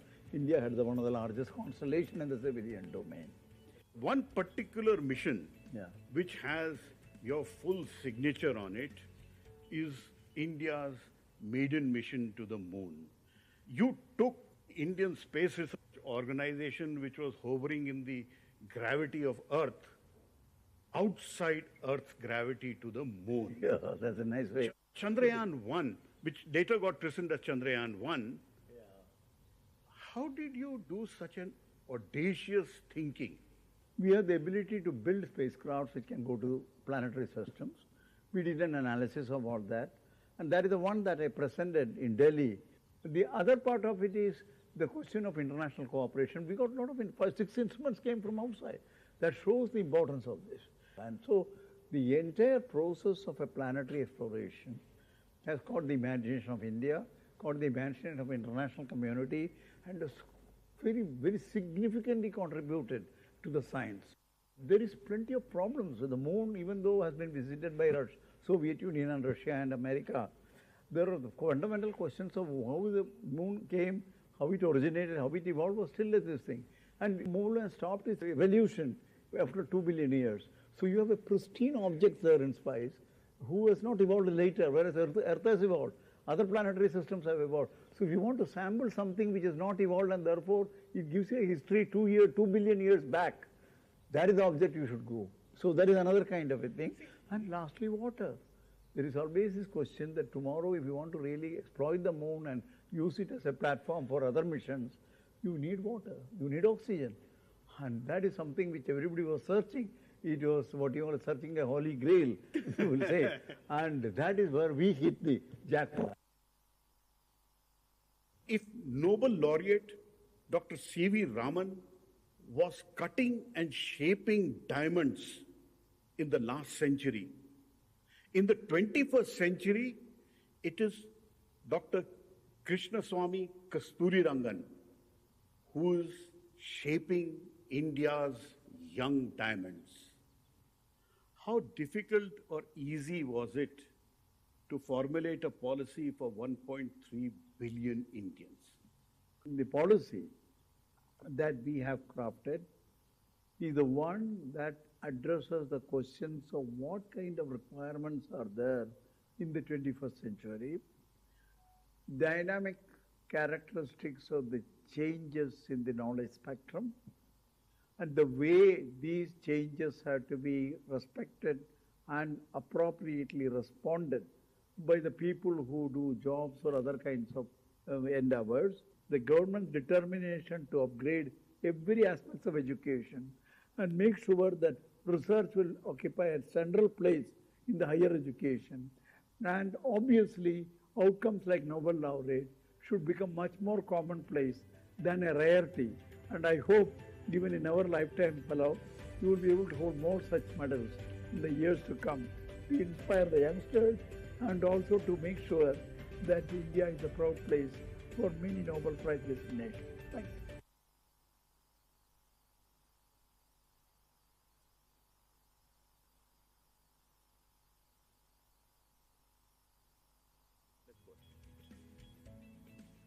Tell me a little significance of the tree behind us and the place where we are standing. You know, this is a historic place from the origins of science in India in the recent past after independence. This is an institute conceived and built by none other than the India's only Nobel laureate in physics, Sir C.V. Raman. What is the significance of this beautiful tree we see here? That's even more emotional and memorable in terms of its existence here. You know, Raman liked the environment here. It's beautiful, and he always loved to move around this campus. So he resolved that when he finally passes away, his body should be also cremated in the same campus. And that is the place where you see the root of the tree where his body was cremated, so ashes are scattered there, and a tree was planted at that time. I think it is in November 1970. Dr. Kasturirangan, what is the significance of this museum? Well, this museum is one of the examples of the love that Raman had on the various facets of scientific phenomena. So this is the laboratory where he collected and tried to create a place for his most lovable object the earth has bequeathed to him. He liked a diamond because it's a very beautiful creation of nature about light scattering and things of that kind.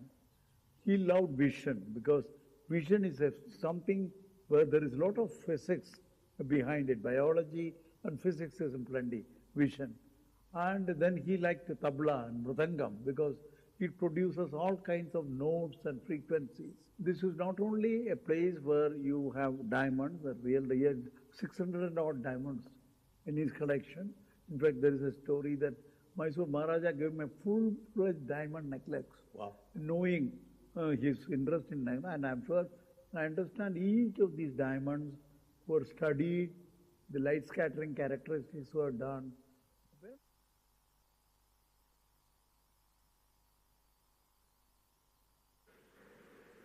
Can you switch on the...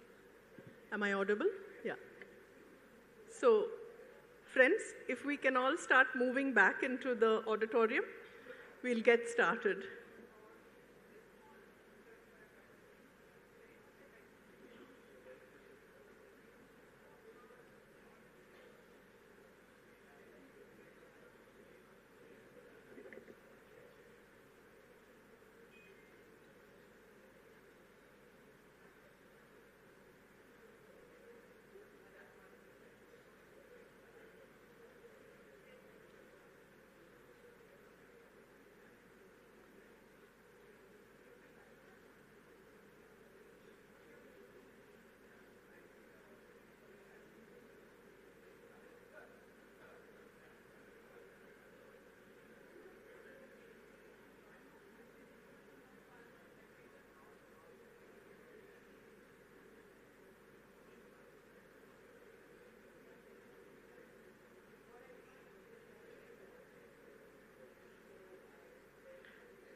Welcome back.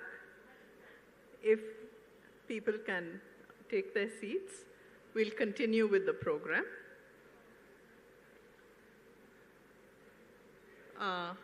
We have a video message from Professor Ashutosh Sharma, President of INSA, former Secretary of DST.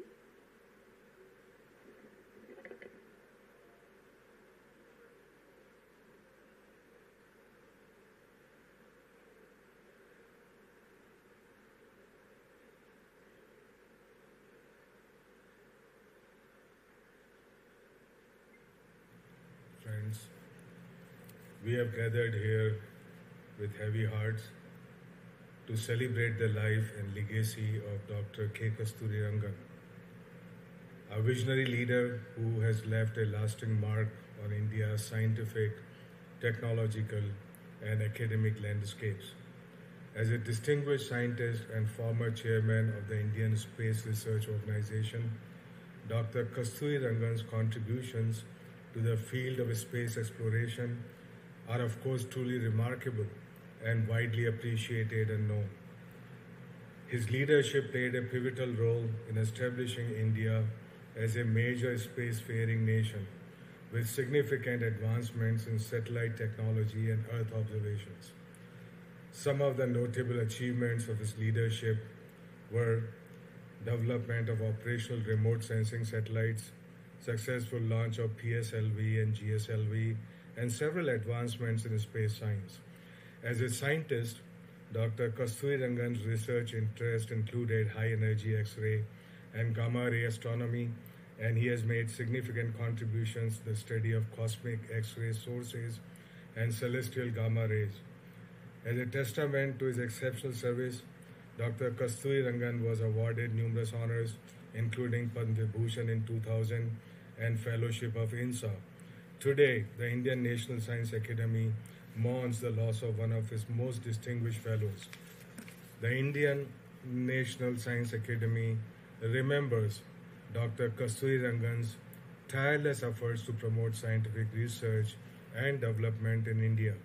His commitment to excellence and his passion for innovation have been an inspiration to us all. Dr. Kasturirangan's legacy extends far beyond his scientific achievements. He inspired generations of scientists, engineers, and innovators, and his leadership played a significant role in shaping India's scientific institutions and policies.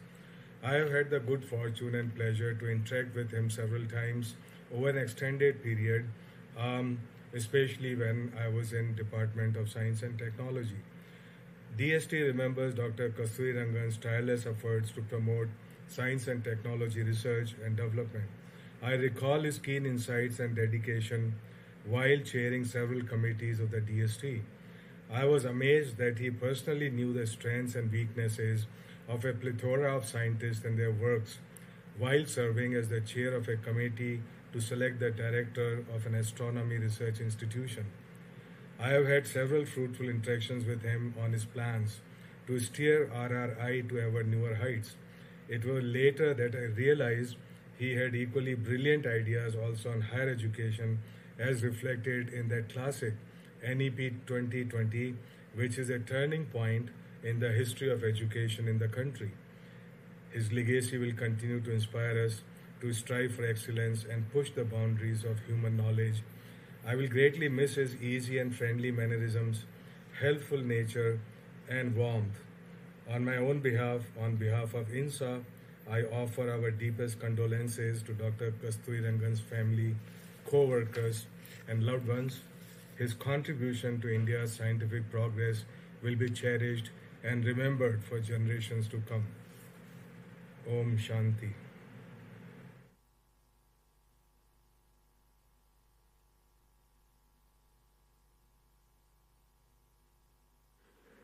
So I'd like to invite Srimati Brinda Nagarajan, Personal Secretary to Dr. Rangan, on behalf of Dr. Rangan's sons. So this is a very special speech.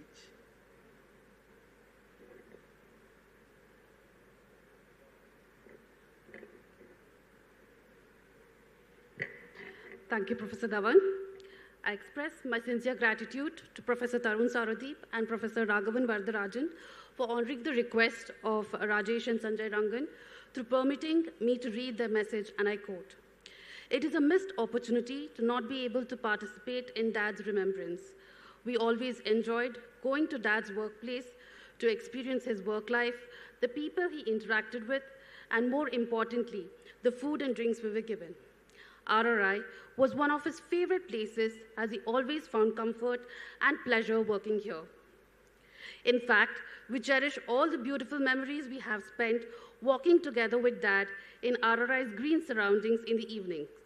Now, as we look back, all those experiences are treasures. What makes this a missed opportunity is that we love to hear about Dad from others, about him as a person and as a professional. Hearing these words gives us some succor in this daunting time. A few words about the personal side of Dad.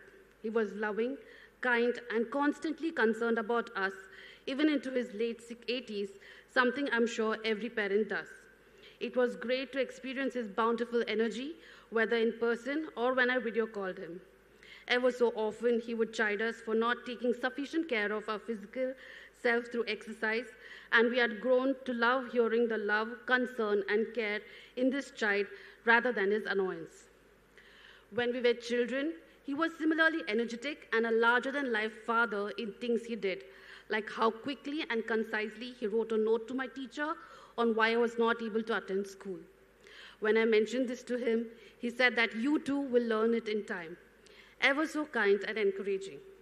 He also had this sharp side to him, which my mom generously used to keep us in check. I can go on spending my time just thinking about him. Now, just beautiful memories remain. I would like to leave this memory with all of you. Dad loved meeting and interacting with people. He never liked to talk ill about others and was always willing to help if he could. He cared deeply and enjoyed seeing others being successful.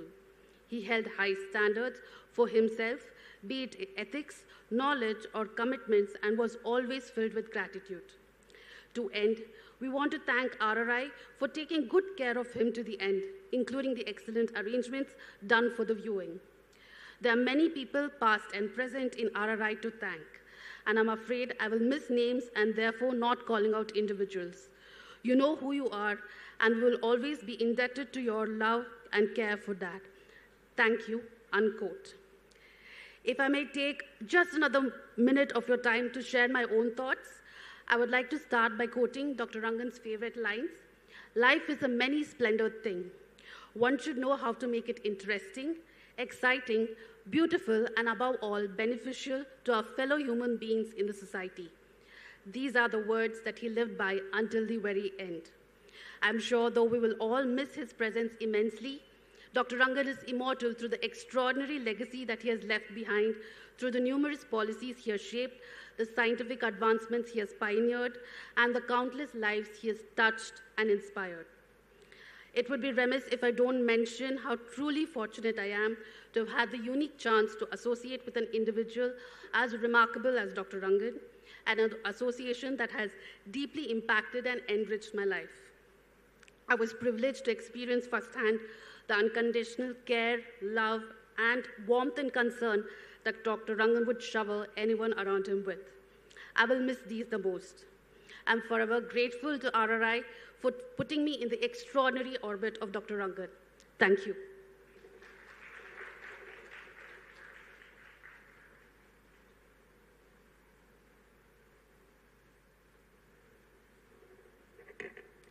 Thank you, Brinda. I'd like to invite Professor Ramnath Kaushik, who's currently the James S. McDonnell Professor of Space Sciences at Washington University, to share his thoughts.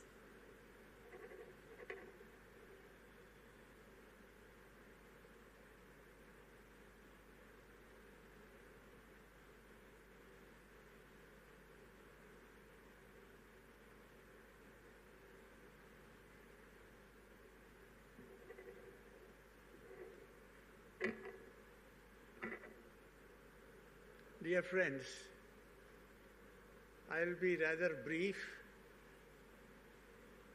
Kasturirangan was my friend. I met him first in the C hostel of Osmania University, perhaps, I think it is 1966, if I remember right. And we were flying balloons to study cosmic rays, X-rays, look for X-ray sources, and various things. We were flying balloons there. And it was during the summer months, the hostel is vacant. And so we used to be there, and in their field, we will fly balloons. And India was the only country which was flying hydrogen balloons. In the US, they would not allow such a thing, and it will be helium balloons. And that's when I first met him. And of course, he was from PRL, and I was from TIFR, and our roads didn't cross that often. And but I got to know of his work because, common interest in the scientific questions that were being asked those days. What I want to recall are a few momentary interactions I've had with him. They were not extended, very brief, and maybe they will shed some light on his personality, and also in some way of expressing my indebtedness to him for the support he accorded. Most people called him Rangan or Dr. Rangan. I always called him Kasturi. And, he would often be shocked because I never addressed him in public or circumstances as Kasturi. I always called him Dr. Rangan. But only when we were together, I would call him Kasturi. Of course, he called me Ramnath, and I called him Kasturi. That was the situation. And the one or two instances that I want to tell you about, I think Ramurthy, Professor Ramurthy from DST, he hinted on it. He drafted the recommendation after looking through the project report for setting up the observatory in Hanle. And it was a very interesting experience. And he gave me the draft, and I had half an hour to see if any modifications need to be made in the recommendations. And I more or less sat in his outer office here at ISRO and made a few small changes, and I told his secretary, I don't know who it was at that time, and I told her that if he it need not necessarily that he should accept these suggestions, but fortunately he accepted those suggestions, and he called me later on, and we had a cup of tea together, and that was a brief encounter. And that started the Hanle program of developing that site as an astronomical site in India. In earnest, of course, we had worked on it for several years to justify such a commencement.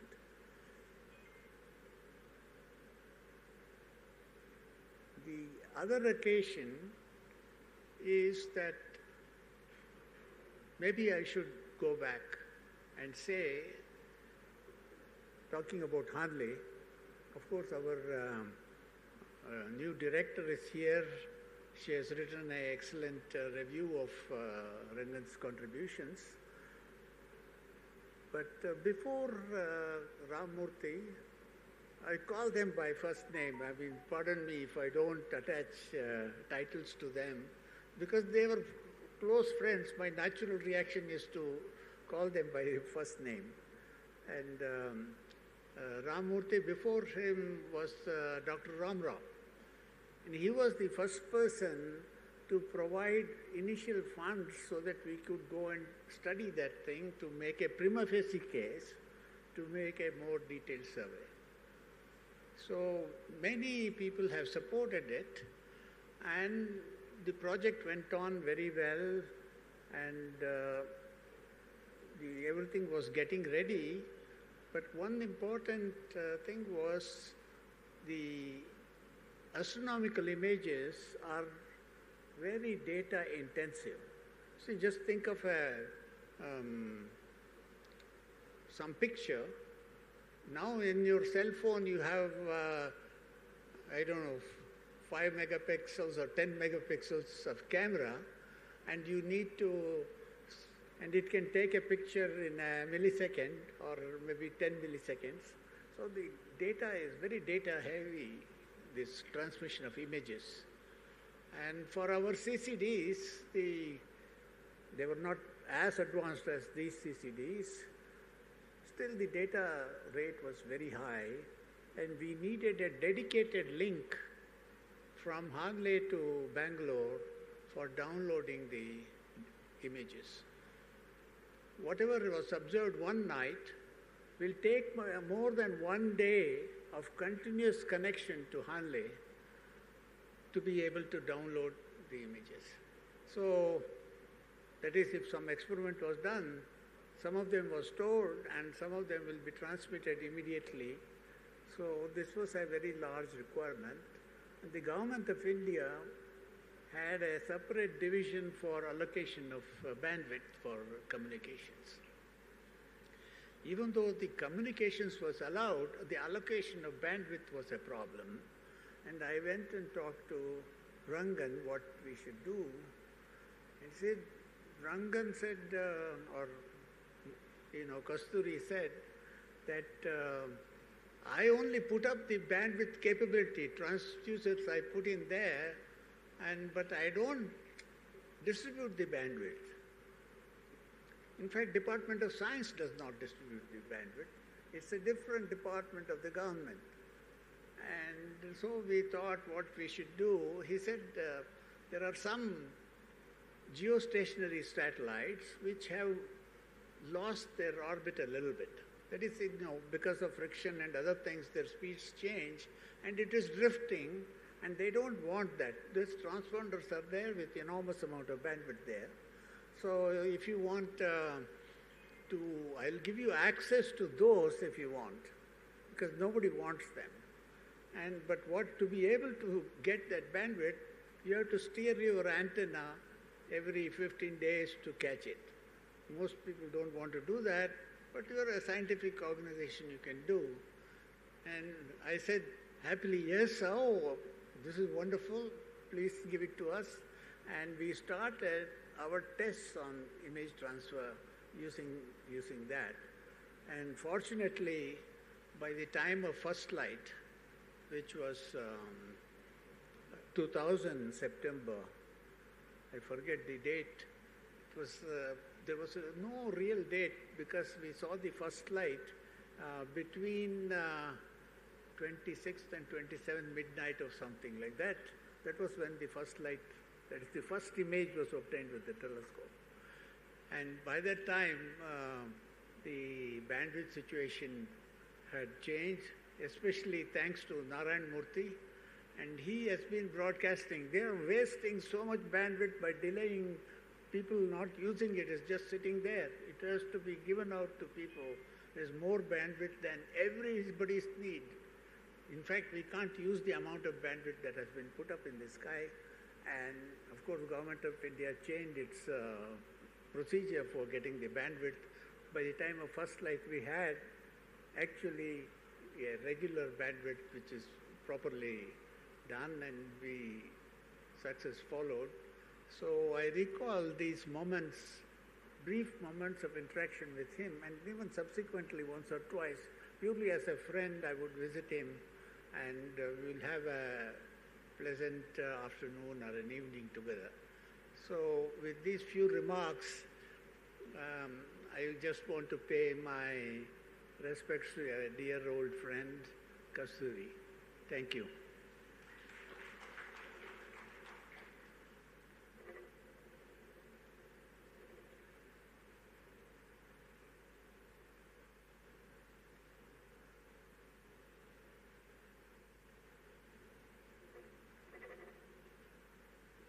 Thank you, Professor Kaushik. I don't think anybody else would call him Kasturi. I now invite Professor M.K. Sridhar from Chanakya University.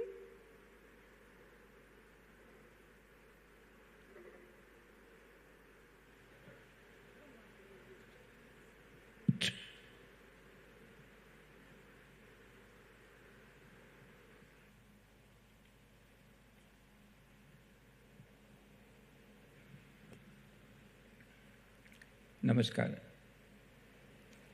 First of all, I pay my respect to Dr. Rangan, Dr. Narlikar, and Dr. Srinivasan, and also the innumerable souls who sacrificed for defending the country. Why I am doing this is, that is the spirit of life and message of Dr. Rangan.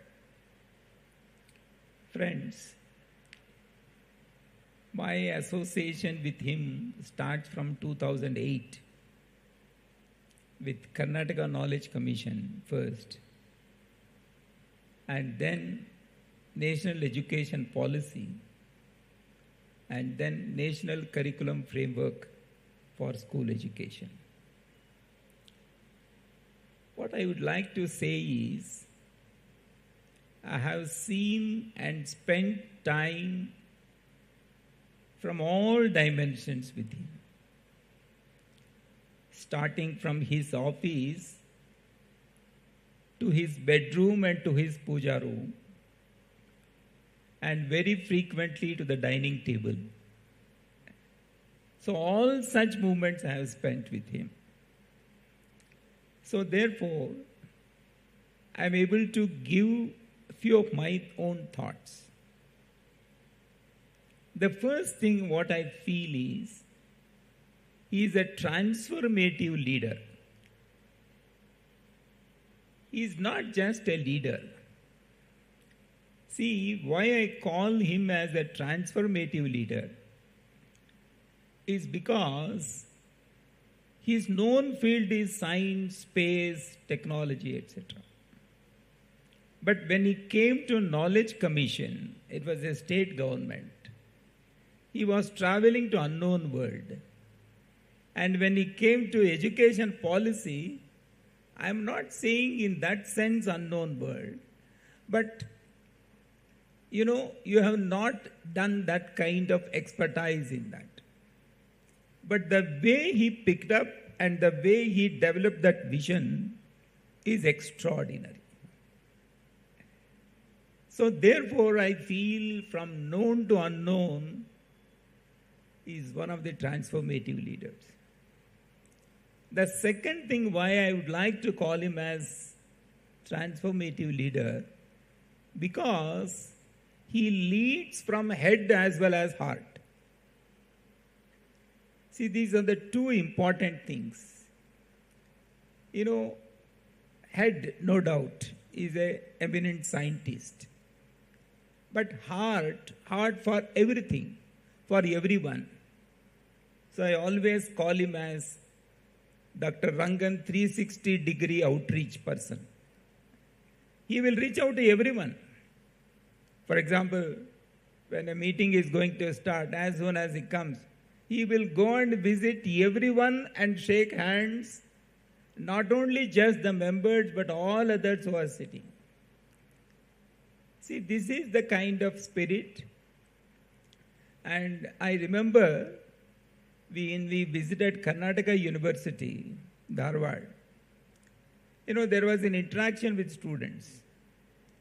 And then one student got up and said, I don't approve of your education.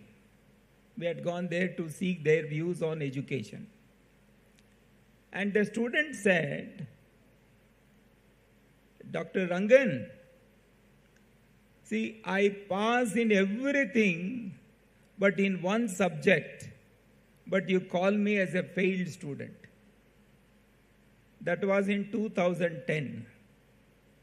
But you may not believe, friends, he remembered that point when the national education policy was being drafted. He took care to ensure that we need to give credit to every student to complete some stage of education. First year diploma, second year certificate, diploma, degree, things like that. Means he valued that entire feedback. The third point, what I would like to say is the kind of education perspective that he had. He was always telling us, whenever, we were sitting in the policy making meetings, he always used to say, you will have to imagine yourself 2040 and plus beyond. And after setting up of Chanakya University, for which he chaired the International Advisory Council, once when we went and met him and informed him that we would like to conform to the provisions of the national education policy 100%. Do you know what he said? What, Sridhar? Why do you follow policy? You'll have to go beyond policy. That is the kind of vision that he was always telling. And working with and beyond government. Working with government, yes. And he also used to work beyond government. This is a very, very interesting thing. And I feel, he was part and parcel of Chanakya University, and being the person who headed the entire International Advisory Council and has been inspiring us from time to time, which we are coming up. And every time he used to come, after 80, he climbed all the 4 stairs to inspect the construction.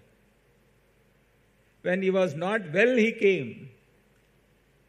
So that's why I personally feel Chanakya University misses him, no doubt, but I personally miss him like anything, because he has been one of the great inspiration to me personally and to the entire field of education.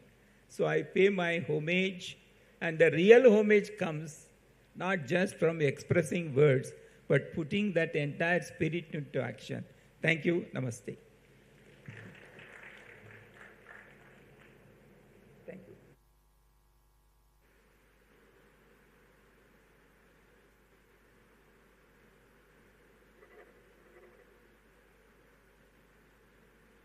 Thank you so much, Professor Sridhar. I'd like to invite Dr. Leena Wadia to say a few words.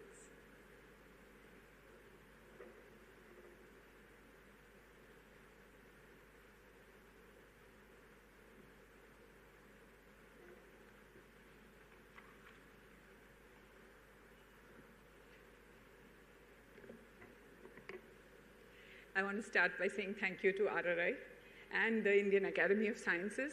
This place has become our workplace in the last 10 years, ever since I met Dr. Rangan. I met him here first time in his office in 2014 in the context of a science education report that we were preparing for the Science Congress that was going to happen in Mumbai in January 2015. ORF was based, I worked for ORF at that time.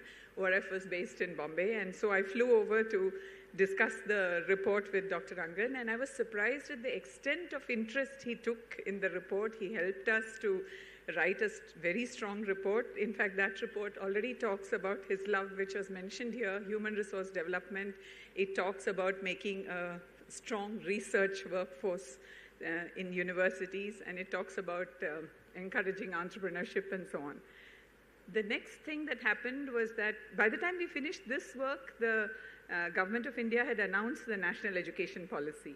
And within a few months, Karnataka government said, we will make our own policy, and entrusted Dr. Rangan with that opportunity. He was chairing the Karnataka Knowledge Commission at that time.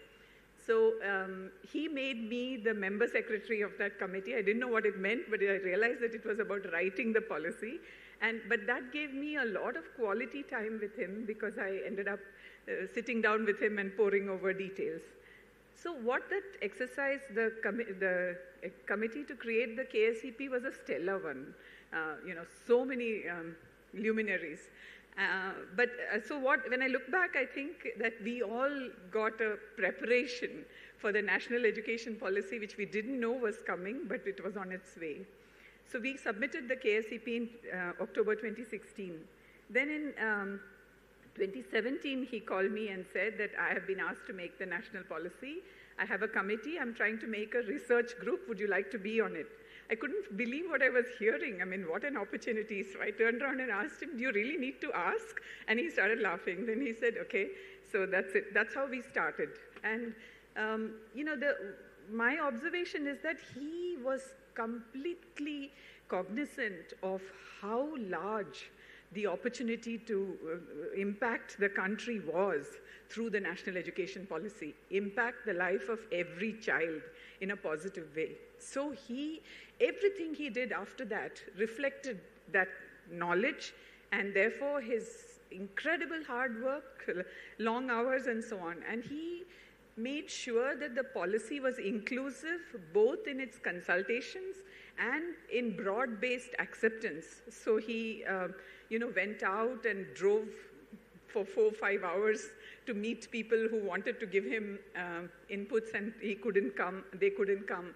So he consulted not only people who were part of the policy process, but people who were completely outside, but those whom he knew had expertise. So he was, and when he found something new, he would read extensively around it.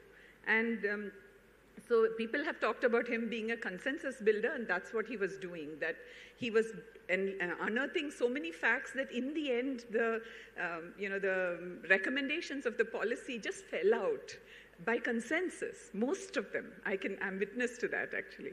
And without explicitly saying so, he also laid a framework for us to work. For example, he said that we should not step on the toes of state governments, and that the policy should focus on government schools and colleges because that's where the most disadvantaged students are.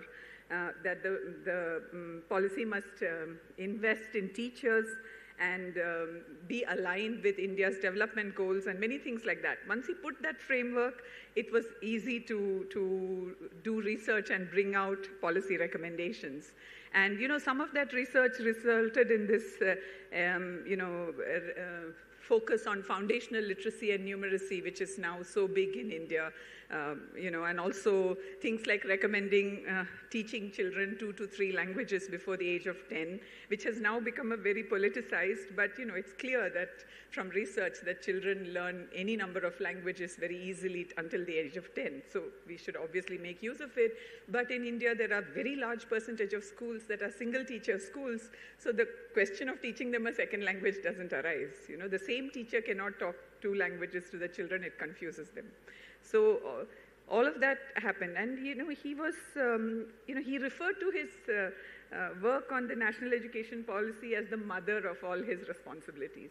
And that was really true. He took so much effort to, he made it look effortless, but it was not effortless, not by a long shot.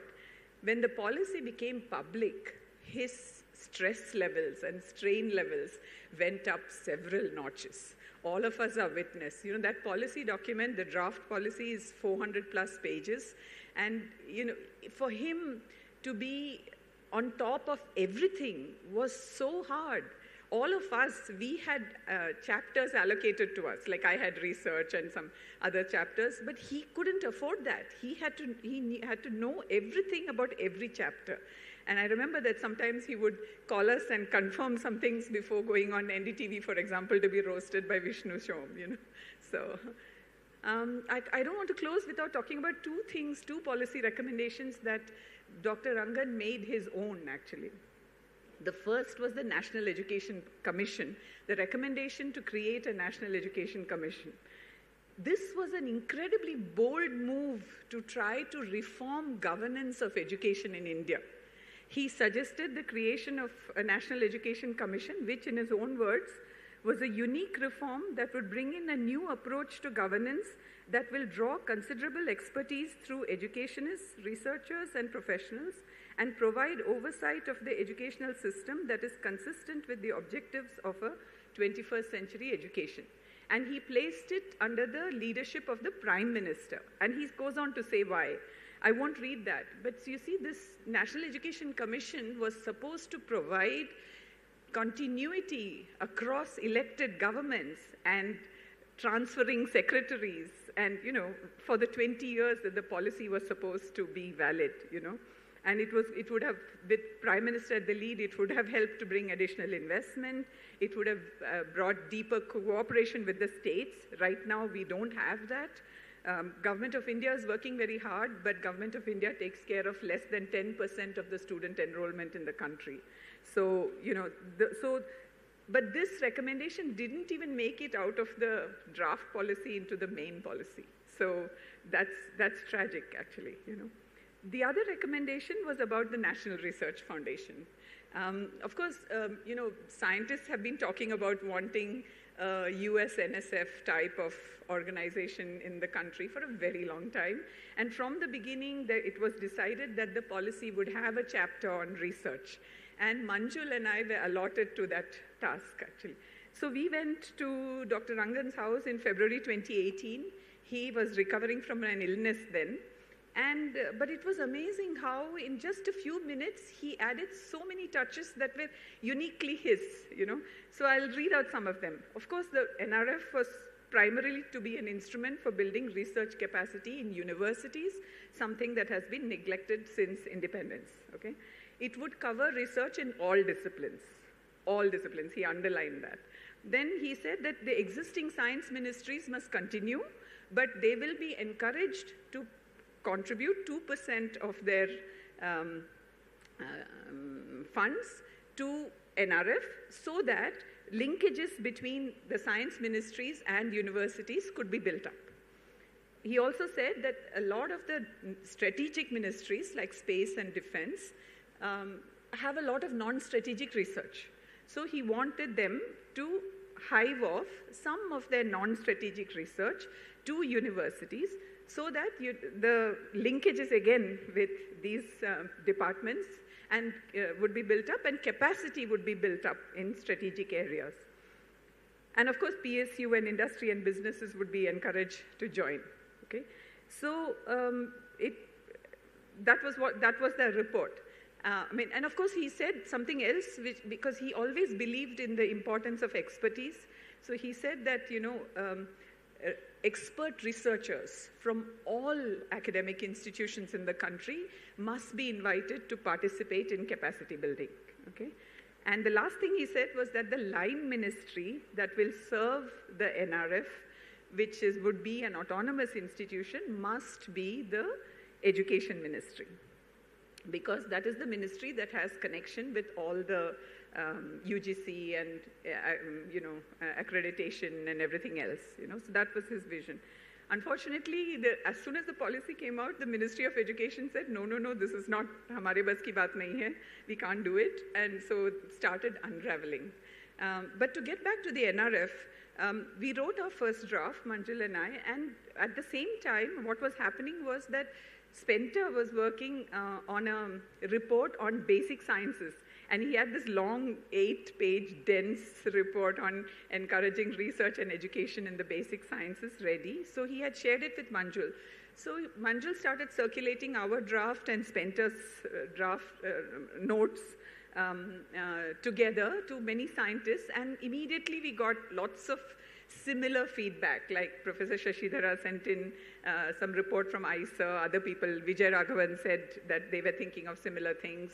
Many people said that. So all those efforts coalesced into the National Research Foundation, that it was not going to be just the education vision, but it was going to be, bigger than that. And Spenta and Manjul, Spenta and Vijay then took up the work of creating the DPR, also in consultation with Dr. Rangan and so on.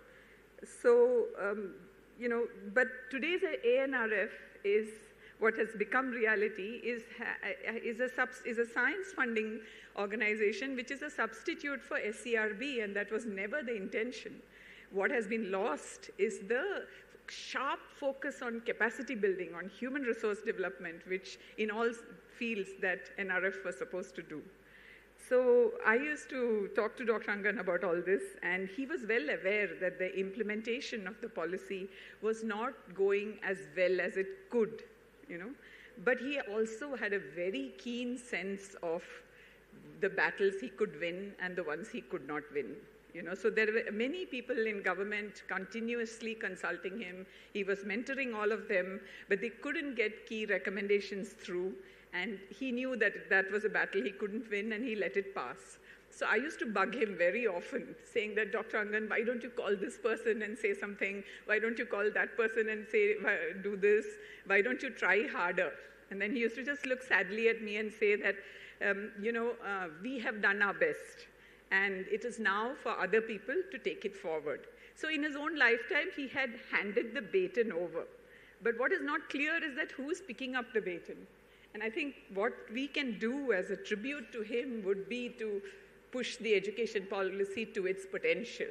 If he could do that, we will really realize the transformation that he was looking for. Thank you.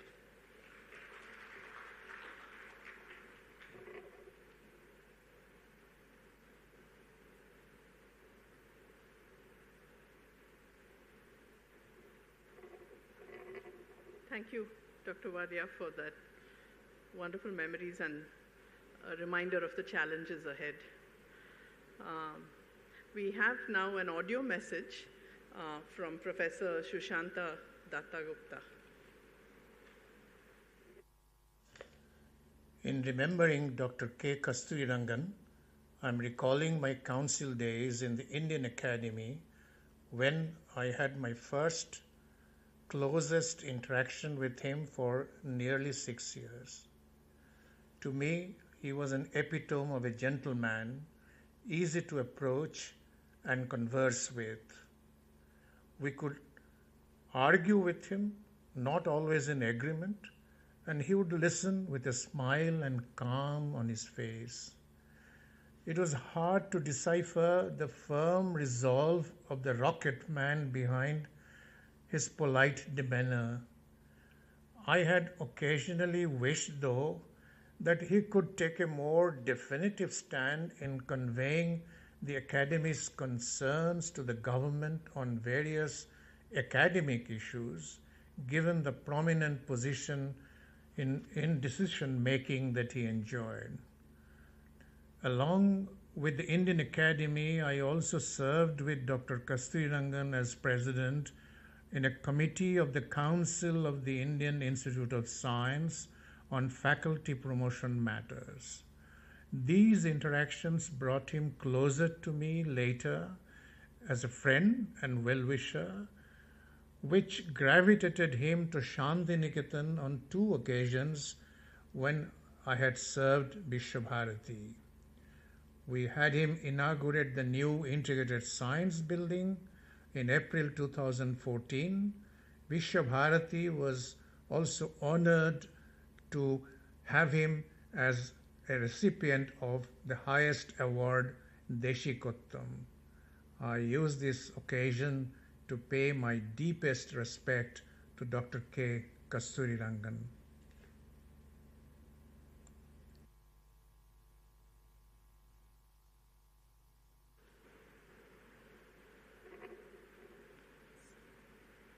So we have a few messages from a variety of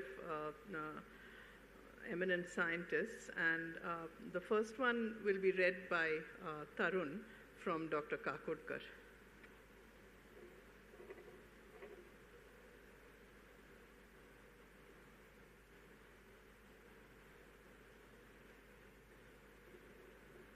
Thank you, Jyotsna. I'll read this message from Dr. Anil Kakudkar, who needs no introduction. So, thank you for your suggestion to join the Remembrance event for Dr. Kasturirangan on May 21st, 2025. Unfortunately, I am not in a position to come to RRI that day due to unavoidable reasons. Passing away of Dr. Kasturirangan is a deep loss personally for me, for our space and atomic energy programs, and also for the broader education, science, and technology landscape in the country. Dr. Kasturirangan has left an indelible mark on all these programs and will be remembered for his contributions for a long time. I have had a long and active association with Dr. Kasturirangan for around 3 decades, whether it was in the context of collaborations between BARC and ISRO on development of various technologies, or communicating with opinion makers, particularly the Member of Parliament. Whenever there were important debates on matters related to atomic energy or discussions in apex policy making bodies like the Atomic Energy Commission, working with Dr. Rangan has always been a very constructive and enjoyable exercise. As a member of the Planning Commission, Dr. Kasturirangan has been a great support for all of us in the scientific community. He has been a friend, philosopher, and guide for many science institutions in the country over decades. His wise counsel has always been very valuable. A recent and most profound contribution of Dr. Kasturirangan is his shaping the national education policy and his overseeing its implementation. Clearly, the NEP 2020 would have far-reaching positive consequences in terms of building a capable and vibrant citizenry that will take a Viksit Bharat forward. I personally owe a lot to Dr. Kasturirangan for his sustained support and kindness towards me. He was always there whenever I needed him. His passing away is an irreparable loss for me. As we mourn passing away of our dear Dr. Kasturirangan, my heartfelt condolences to all those near and dear to him, and my respects to the memory of the departed soul. Thank you.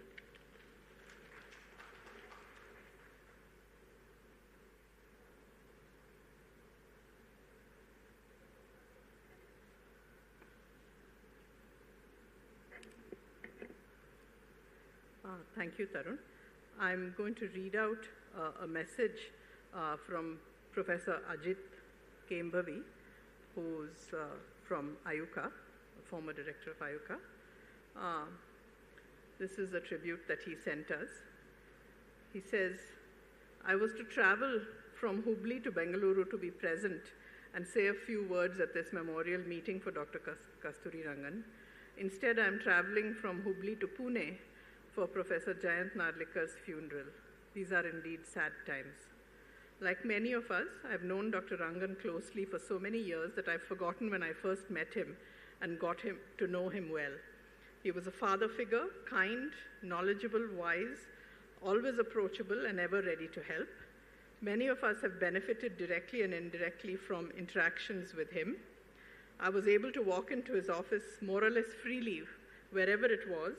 On occasion, he walked into my office for discussions to ask me for something and also to scold me for something I had either done or not done.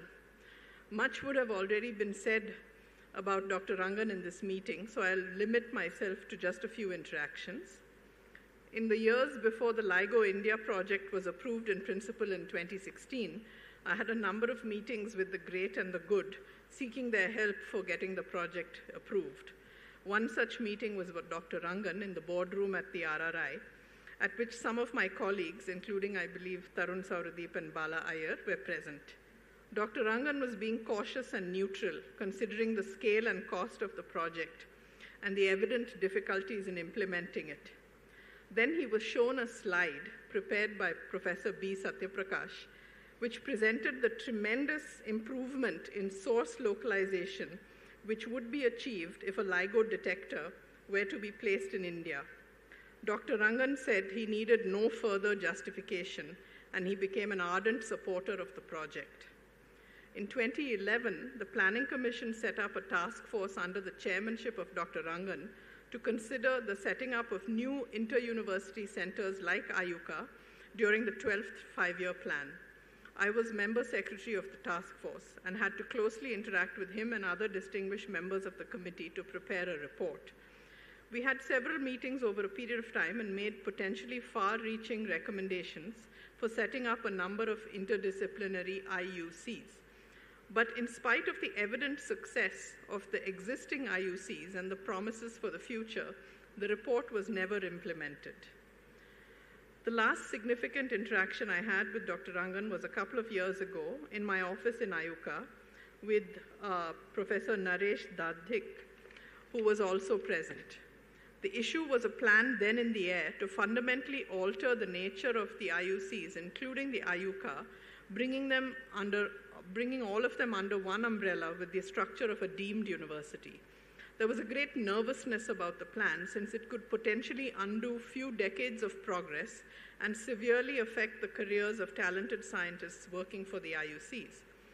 Dr. Rangan patiently discussed the matter with us, but was categorical about one point. If the change was to be implemented as a national policy, then we would have to accept it and adapt ourselves to the new circumstance, finding clever ways to get over the difficulties. On the other hand, if the changes were being brought about due to vested interest, then he would speak against them and make sure that we continued in our well-established manner.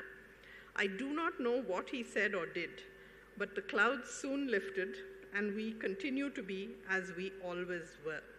I will forever remain grateful to Dr. Rangan.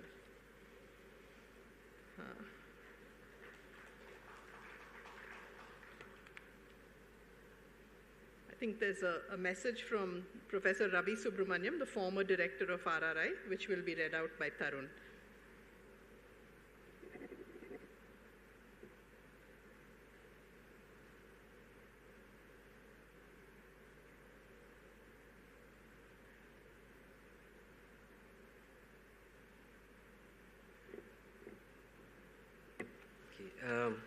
I'm reading out this message that my predecessor, Professor Ravi Subramaniam, sent the day Dr. Kasturirangan passed away. Dear Jyotsna, Tarun, we are deeply saddened to hear the passing away of Dr. K Kasturirangan. It's a passing away of another elder statesman of India, a stalwart supporter of Raman Institute, whom we have had the good fortune to have a delightful relation with over more than 2 decades. Dr. Rangan was a genuine friend of the Institute, as a member of the Council, as a member of the Trust, as the chairman of the Council, and as a warm, caring human being. His relationship with the Institute was first as a person who appreciated good science and who simply wanted the Institute to do remarkable science and was ever ready to do anything that he could do to enable that mission. His conduct of the governing bodies was with a youthfulness and energy and with a sharpness of mind that focused on the essential without missing the forest for the trees. With Dr. Rangan as the council chairman, it was a privileged time to be at the Institute. On a separate note, it is doubtful if anyone associated with the Institute truly appreciates the critical value of Rangan's presence at the Institute. His physical occupancy of the office of Professor V. Radhakrishnan on his untimely demise. The idea of getting Rangan to the trust office at RRI was a transformative decision during my time as director. For the Institute, it was indeed fortunate to have Rangan at the Institute every day, an elder statesman whose office any one of us could walk into whenever we wanted and counsel and or help beyond our reach. His acceptance of the invitation to be at the Institute was indeed an honor for the Institute, giving RRI a unique status and a larger role far beyond the imagination of its founder, bringing together a diversity of people within its spaces to discourse on a multitude of issues of far-reaching consequences for nation building. Dr. Rangan's presence made the existence of the Institute so much more meaningful that the ambience was a privileged time to be at RRI. Rangan was for us almost like a family friend, a fatherly figure. Lakshmi and I count the delightful evenings at his place and ours as unforgettable. Thank you. So I'll now move on to a message from Deepanka Bhattacharya, who is former faculty member here, but one of the leads of Astrosat. And so I would like to talk about, read the message from Deepanka Bhattacharya. He is currently at the Ashoka University. It is with immense grief that we mourn the passing of Dr. K Kasturirangan, a true visionary of Indian science. He cared deeply about growth of science in India and a wide participation of the Indian community in this group. He brought to bear the full support of space technology to further these goals. I had the privilege of interacting closely with him in the context of the Astrosat mission, an effort that transformed Indian astronomy in more than one way. The year 1996 saw the launch of ISRO's mission IRS-P3, which time-shared the platform between Earth observations and X-ray astronomy. The science instrument, called the Indian X-ray Astronomy Experiment, demonstrated its success. Shortly thereafter, Dr. Kasturirangan conceived the idea of a dedicated mission for astronomy and galvanized the astronomy community to define such a mission, which came to be known as Astrosat.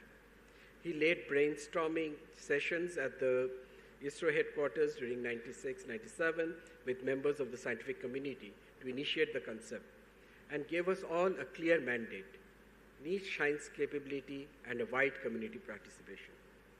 3 years of detailed discussions later, the mission concept was finalized. Despite the anticipated technological challenges, it was decided to use both UV and X-ray astronomy instruments on the same platform in order to ensure the participation and growth of a wider astronomy community. This was Dr. Rangan's firm resolve. The realization of the concept was not easy. It took nearly 15 years to build the science instruments, which was largely done in academic institutions outside ISRO. This was the first large-scale engagement of ISRO with practicing academics, and both sides had a steep cultural learning curve. Dr. Rangan, I had anticipated this and immensely facilitated the process by constituting a highly experienced committee to provide guidance and oversight. Dr. Rangan would himself attend these committee meetings from time to time. He was immensely patient with all of us and infinitely supportive. The mission was close to his heart, and he knew that this was not just any mission. He was forging a new culture of collaborative astronomy in India. The approach allowed many of us, even without prior background in experimental space astronomy, to get involved and fully contribute. Emotionally, he remained deeply connected to the mission. Whenever we happened to meet, even years after launch, the first question he would ask me is about the new results from Astrosat. The Astrosat experience has invigorated Indian astronomy in many ways. Multi-institutional collaborations for large projects are now a norm rather than exception. The ambition and confidence are much enhanced, and close bonds are developed between the Space Department and the academic community, paving the way for a continuing engagement in space astronomy. We all owe this to the visionary leadership of Dr. Rangan. We will dearly miss his advice, guidance, and constructive critique in our journey forward, but the memory of his vision and support will continue to illuminate our paths forward. May his soul rest in peace. Thank you.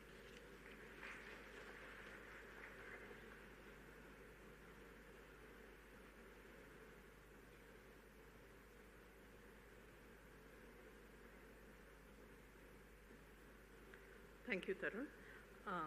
I invite Professor Annapurni Subramaniam, the director of the Institute of Astrophysics and Astronomy, to come and say a few words.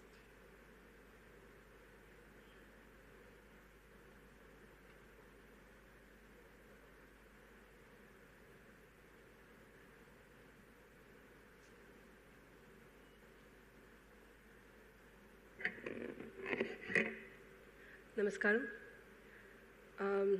Thanks to RRI Trust and Indian Academy of Sciences for arranging this program, and thank you for asking me to talk, share a few words on this occasion. I stand here as the director of Indian Institute of Astrophysics, as a member of the Governing Council of RRI, and also as a member of the astronomical community of India, who has thoroughly benefited from his support, guidance, and contributions. So after his passing, I was requested by Hindu to write an obituary, and this appeared in Frontline. And I'm just sharing a few points. I brought it out in that particular article. K. Kasturirangan was a rare personality who contributed to diverse fields such as Indian space missions, national policy, environment, education, and institution building. In him, we see an amalgamation of radiating passion, as we see from his smile over here, boundless energy and enthusiasm, and an inquisitive mind combined with an uncompromising quest to bring out the best in every initiative. He remained eager to learn new ideas, explore new areas, and take up challenging tasks across diverse fields throughout his life, while always appreciating achievements by giving due credit to teams, molding individuals and programs, and above all, remaining a warm human being. It's not very often that we come across a personality like Kasturirangan. The nation has lost a luminary. Fondly called Dr. Rangan, he belonged to a generation that witnessed the country's journey since the independence and that grew along with it. With a burning desire to make the nation self-sufficient and a front-runner in cutting-edge technology and science discovery, his contribution to space science programs was unparalleled, beginning with the first Indian mission, Aryabhatta, launched 50 years ago. Trained in basic sciences, his journey from the Physical Research Laboratory to the highest position in the Indian Space Research Organization was exemplary. His areas of interest included high-energy astrophysics, X-ray astronomy, and astronomical instrumentation. It's very specific because he supported, guided, and wanted people to contribute to astronomical instrumentation throughout his life. And he was keen to attract the best talent in the world to come to India to work on futuristic experiments. Now, coming to the institution building, he has contributed to the growth of many academic institutions, but he has provided guidance to almost all the institutions in the country which has the specialization on astronomy and astrophysics and space sciences, by either heading its governing boards or supporting in any form, like whatever positions, and mostly in the terms of guiding and support. He nurtured the Aryabhatta Research Institute of Observational Sciences, ARIES in Nainital, right from its inception, and also through its progress in its growth. Under his leadership, ARIES set up the largest telescope facility in the country, which is the 3.4 meter DOT, the 4 meter liquid mirror telescope, as well as the ST radar facilities. Most of the major facilities in the fields benefited from his valuable guidance, either it be the ground-based facility from India or the space-based facility. Until recently, he chaired the governing boards of IUCA as well as the TIFR. So he also chaired the Governing Council of Indian Institute of Astrophysics when the institute was constructing the ultraviolet imaging telescope as part of the Astrosat mission, because that was one of the very first missions and very complex missions with multiple payloads coming from multiple research organizations, which is being integrated by ISRO, which is the first task, and diverse teams. These teams have not talked across. So bringing them together and making us a team and deliver the science at the end of the day, not only a successful mission, was an immense program, and he really steered it very well, and his leadership was crucial to the success of the fabrication of UVIT, including the setting up of the Space Science Laboratory, where UVIT was integrated, because it's the first of its kind in the country, and it had to be set up for its successful integration and delivery. Now, this laboratory which went on to integrate the UVIT, now integrated the VLC instrument on Aditya L1 mission. Now it goes beyond that. Now it also supports several space startup and payload testing. So you can actually see the seed which is sowed is grown into so many aspects of it. The Astrosat took shape under his guidance, and he personally monitored the scientific, technical, and managerial aspect of it.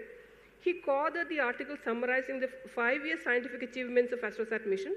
The 5-year achievements and the papers were published by the Indian Academy of Sciences Journal, the Journal of Astrophysics and Astronomy. An academician at his heart, he maintained an unwavering and uncompromising approach to scientific pursuits. His energy and enthusiasm for discussing scientific topics with a passion for pushing the boundaries of discoveries were unparalleled. I have had several experiences to have a 10-minute discussion just to present the upcoming results or what we have found from UVIT. He would have so many ideas, and I would go back and think about it for months together. He's also wished to push the scientific discoveries of Chandrayaan and Aditya L1 along with the VLC mission, pushing it to the L1 point was also very well known. With the passing of Rangan, the scientific community has lost a passionate and enthusiastic mentor. To add a recent support, he believed in Make in India and pushed for the nation to become self-reliant in critical technologies. A visionary, he planned many futuristic missions that helped develop capacity building in the country. His hallmark was the ensuring that each mission contributed to building capacity in critical technologies alongside achieving the impactful scientific output. He was a keen supporter of the 30-meter telescope project and was determined that India should develop a critical know-how required. He was particularly keen that India contribute to major hardware to the project and thereby master segmented mirror technology. He was very happy to witness the setting up of the large mirror fabrication facility in India, and this was in the Hoskote campus. He visited, and we have the notes from him encouraging us and congratulating us on it. I was happy to see Brinda showcasing a picture taken at the Hawaii during his trip to Hawaii a few years ago. And I also should mention that he supported the Indian astronomical community, and he headed the Astronomical Society of India as the president from 1995 to 1997. And on behalf of the Astronomical Society of India, we thank for his contribution and guidance. It was an immense support from him. And recently, I was thrilled to receive a letter from him personally congratulating me on being selected for the Vigyan Shri Award in 2024 in Space Science and Technology. This was something which, it was mentioned earlier that he would make people feel very special. So he's left behind a monumental legacy and has set very high standards. I think we have to at least work very hard to meet the standards. He'll be missed by numerous organizations, academicians, educationalists, policymakers. I think the list goes on and on and on. There are countless lessons he has provided to us to learn and imbibe in our journeys. The nation has lost an illustrious and visionary space scientist, the one who truly conquered space and beyond. Thank you so much.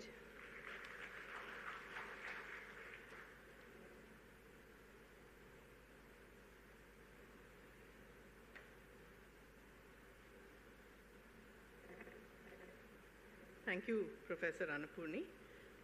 I'll read out a brief message from Professor R. Srianand, from the current director of IUCA. Professor Srianand writes, "We at IUCA are deeply saddened to learn of the passing of Dr. K. Kasturirangan. He was a dedicated academic and one of the most distinguished science administrators in the country. As you know, he served as chairman of IUCA's governing board for nearly 2 terms. He was our guardian and well-wisher, deeply involved in many of our activities, and played a pivotal role in guiding the growth of IUCA and several mega science projects.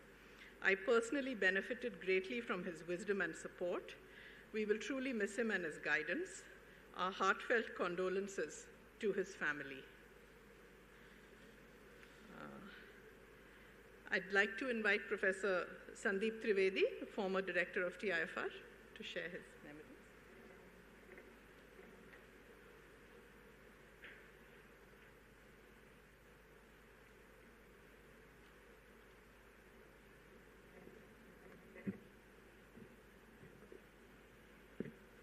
Thank you very much. It's late in the day, so I'll keep my remarks brief.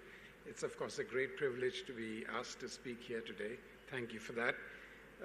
Dr. Kasturirangan was such a giant, I think, in India, especially in the world of science and science administration, that he's left an indelible mark. We have seen that today, and especially has meant the world for us in TIFR. Professor Chenglur already spoke about the wider context of all his contributions for TIFR earlier in the morning. I'll just be a little brief and make it a little more personal, maybe bring a smile or two in your faces, remembering his wonderful smile. You know, I took a very early morning flight today, getting up at 4 a.m., and I was reminded of one of my first meetings with Dr. Kasturirangan, which also involves an early morning flight. And the context was when he was in the planning commission, the Higgs boson was discovered at CERN. And this was a remarkable achievement. The detectors were enormously complicated. The data pipeline was very sophisticated.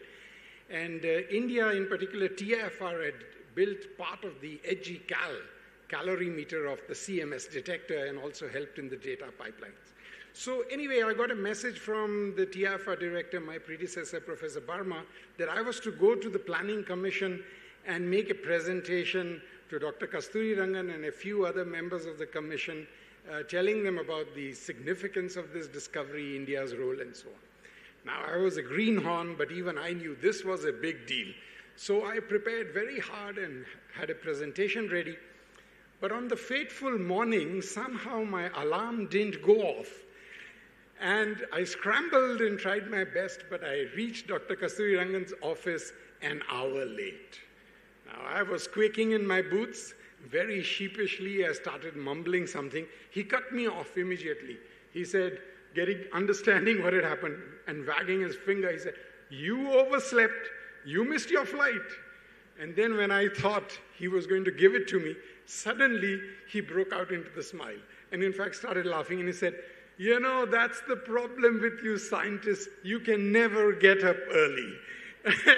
And, you know, he just lightened the mood. But then he did something amazing for me. He got up from his chair. He told me, "Your presentation better be good." And he personally walked to the office of all the other members who were supposed to join the meeting.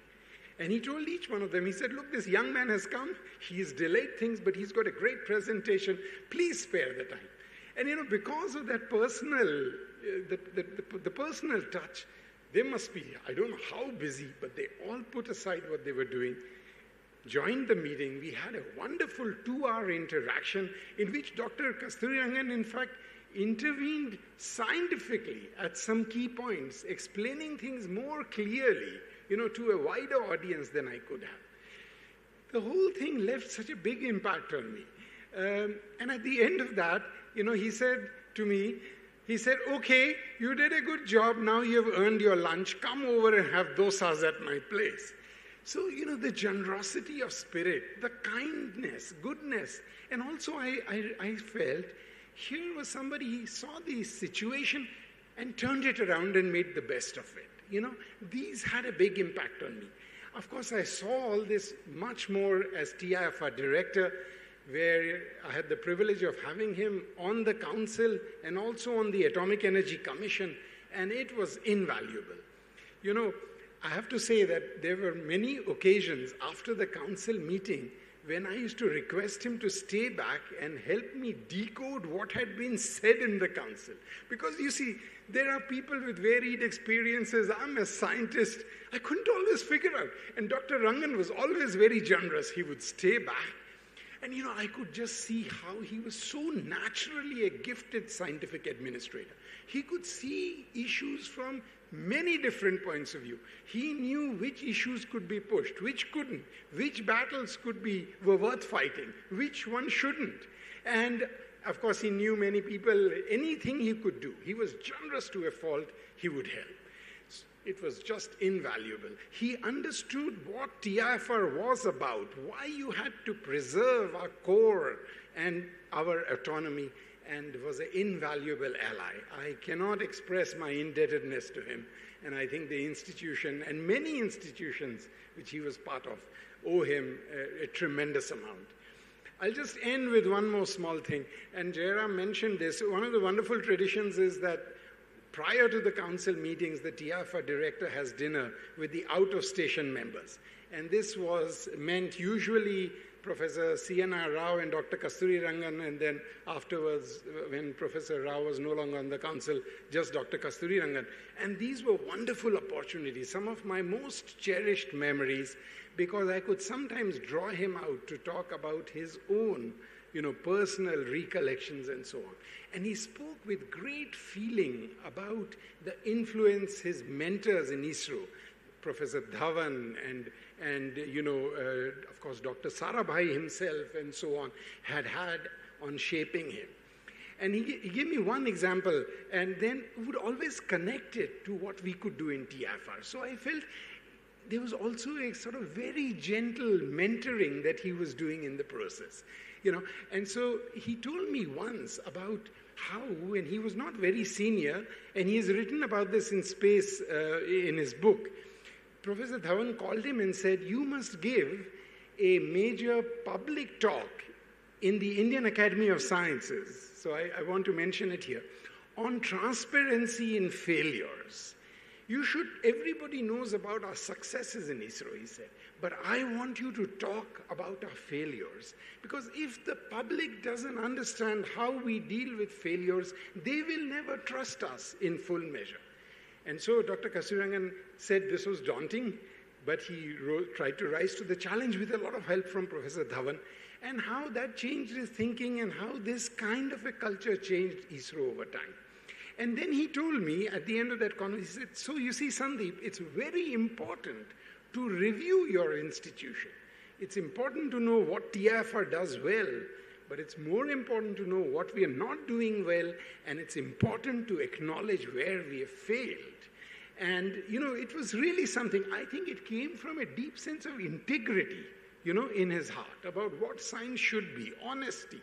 And he really emphasized that. Thanks to him, we reviewed the entire TIFR organization, all of the departments in Mumbai, all our centers, and it was a wonderful effort. He was deeply invested in it, and we got a wonderful bird's eye view. And so he would do this, and I'll just stop. Astrosat has been mentioned many times. I'll just mention it. TIFR contributed, if I may say, 3 of the 4 payloads, the X-ray instruments. And so, we were happy about it and so on. But after a year, Dr. Kasturirangan told me, he said, okay, let's do a review. Okay, this is characteristic of him. Let's do a review. And then he gave me a little time to think about it. And then he said, so how do you propose to do the review? So I told him, he said, okay, well and good. But then he added his own element. He said, Caltech has launched an X-ray satellite, X-ray payload on a satellite at about the same time. Let's begin by doing a comparative timeline. Now that itself turned out to be immensely educational. It turned out Caltech had taken 10 years from scratch to launch. We had taken 10 years. But if you looked at where the time went, it was completely different. Caltech developed the payload in 5 years, little off here or there, had to wait a long time to get a launch window. We developed it at 9 years, and ISRO was knocking on my door as TIFR director from day, from 5 years on, saying, give us the payload, we want to launch. So it brought out the comparative strengths and where we could do better. So he was always like that. We will miss him, his tremendous energy, positivity, and his kind-hearted, good soul. He was all about doing good in whatever way he could. I think that legacy, that spirit, I think we must take forward. And that will be, I feel, for all of us, the true way to honor this great son of India. Thank you.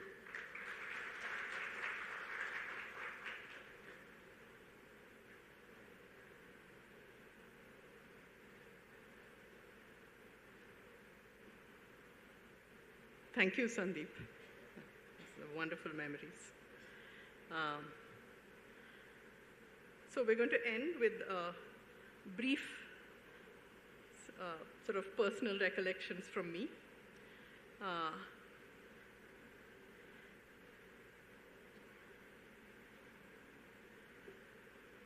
So I just wanted to show a few pictures of the young Rangan. And, this picture, the earlier picture, I was just struck by the informality. Here he is with Mr. Ranganath, former Chief Secretary. This picture, I love the informality of the interactions. It gives you a feeling of the camaraderie of ISRO. This was at a very solemn occasion at Shar, where they were dedicating a statue to my dad. But Dr. Rangan made us all smile, so it was a wonderful occasion. So I just want to end by saying that, we live in a cynical world where we doubt everything, particularly the ability of individuals to bring any change to the myriad problems that we see all around us. So when we encounter a man who is so invested and passionate, so sincere in all of his endeavors, we realize that there's actually little room for cynicism. In reflecting on Dr. Rangan's life and his career, his sincerity and commitment shines bright. One might say that people like Dr. Rangan are an antidote to cynicism, a demonstration of how one can pour oneself into one's work, take on many very different and challenging tasks, and not lose either one's perspective or one's sense of humor. A few weeks before his death, Tarun and I visited Dr. Rangan. He was noticeably frail, but he permitted very little discussion about his health. He dismissed all focus on his recent hospitalization. Rather, he was kind of bubbling and seething with ideas, wanting to convey very urgently all the issues which he saw were relevant to the progression of the RRI and the Raman Trust and beyond. It felt to us that he had a sense that time was short, but there was no wallowing in self-interest, just a keen articulation of his hopes for the success of the RRI, an institution with which he had been associated in a variety of formal and informal ways after stepping down from helming ISRO. Now, Dr. Rangan was a regular visitor to our house when my father was alive, and my parents had the greatest respect and fondness for him. We always enjoyed witnessing their meetings, which were filled with this mutual regard of long-standing colleagues. And as you know, Dr. Rangan had a great sense of humor and was a wonderful raconteur. Much later in life, I had the honor of interacting with him at a more professional level in recent years due to serving on the Raman Research Institute Trust, and was very grateful for the long experience and guidance he could provide to me and to that body. It's evident to everyone who came in contact with him how deeply he threw himself into his work and all the issues he cared about. And I think you've heard today from all those that in addition to his work at ISRO, the many issues of national importance that he was called upon to tackle, which took a lot of his attention and effort, and which have inspired many, many people. We will miss his cheerful and positive presence and his huge dedication to the numerous projects he held dear. So this is a picture provided by Sanjay and Rajesh, and I thought it was a wonderful way to end this morning of remembrances. Thank you all.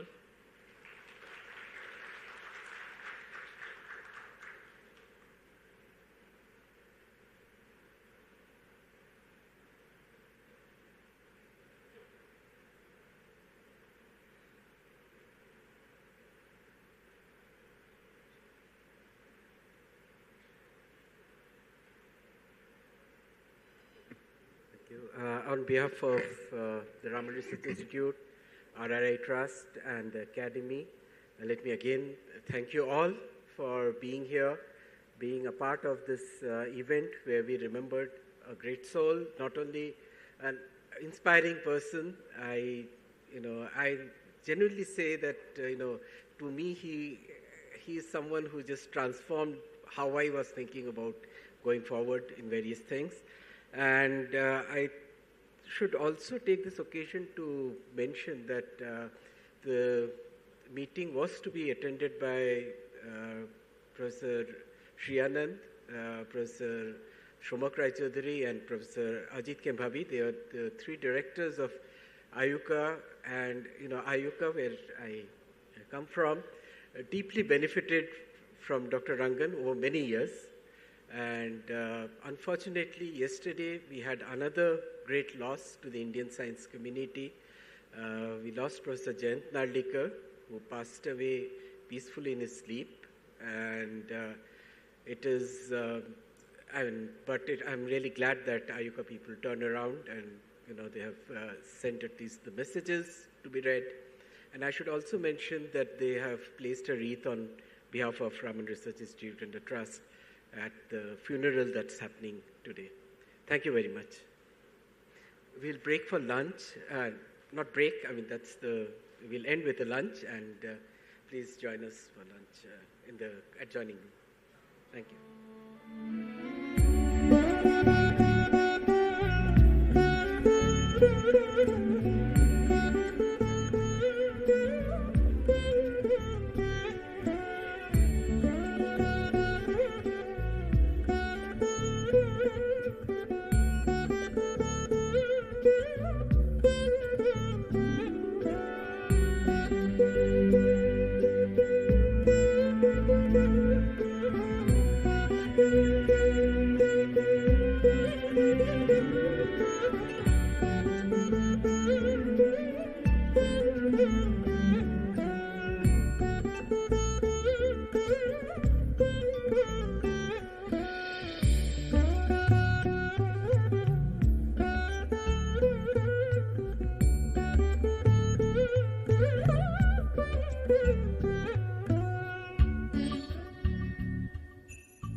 you.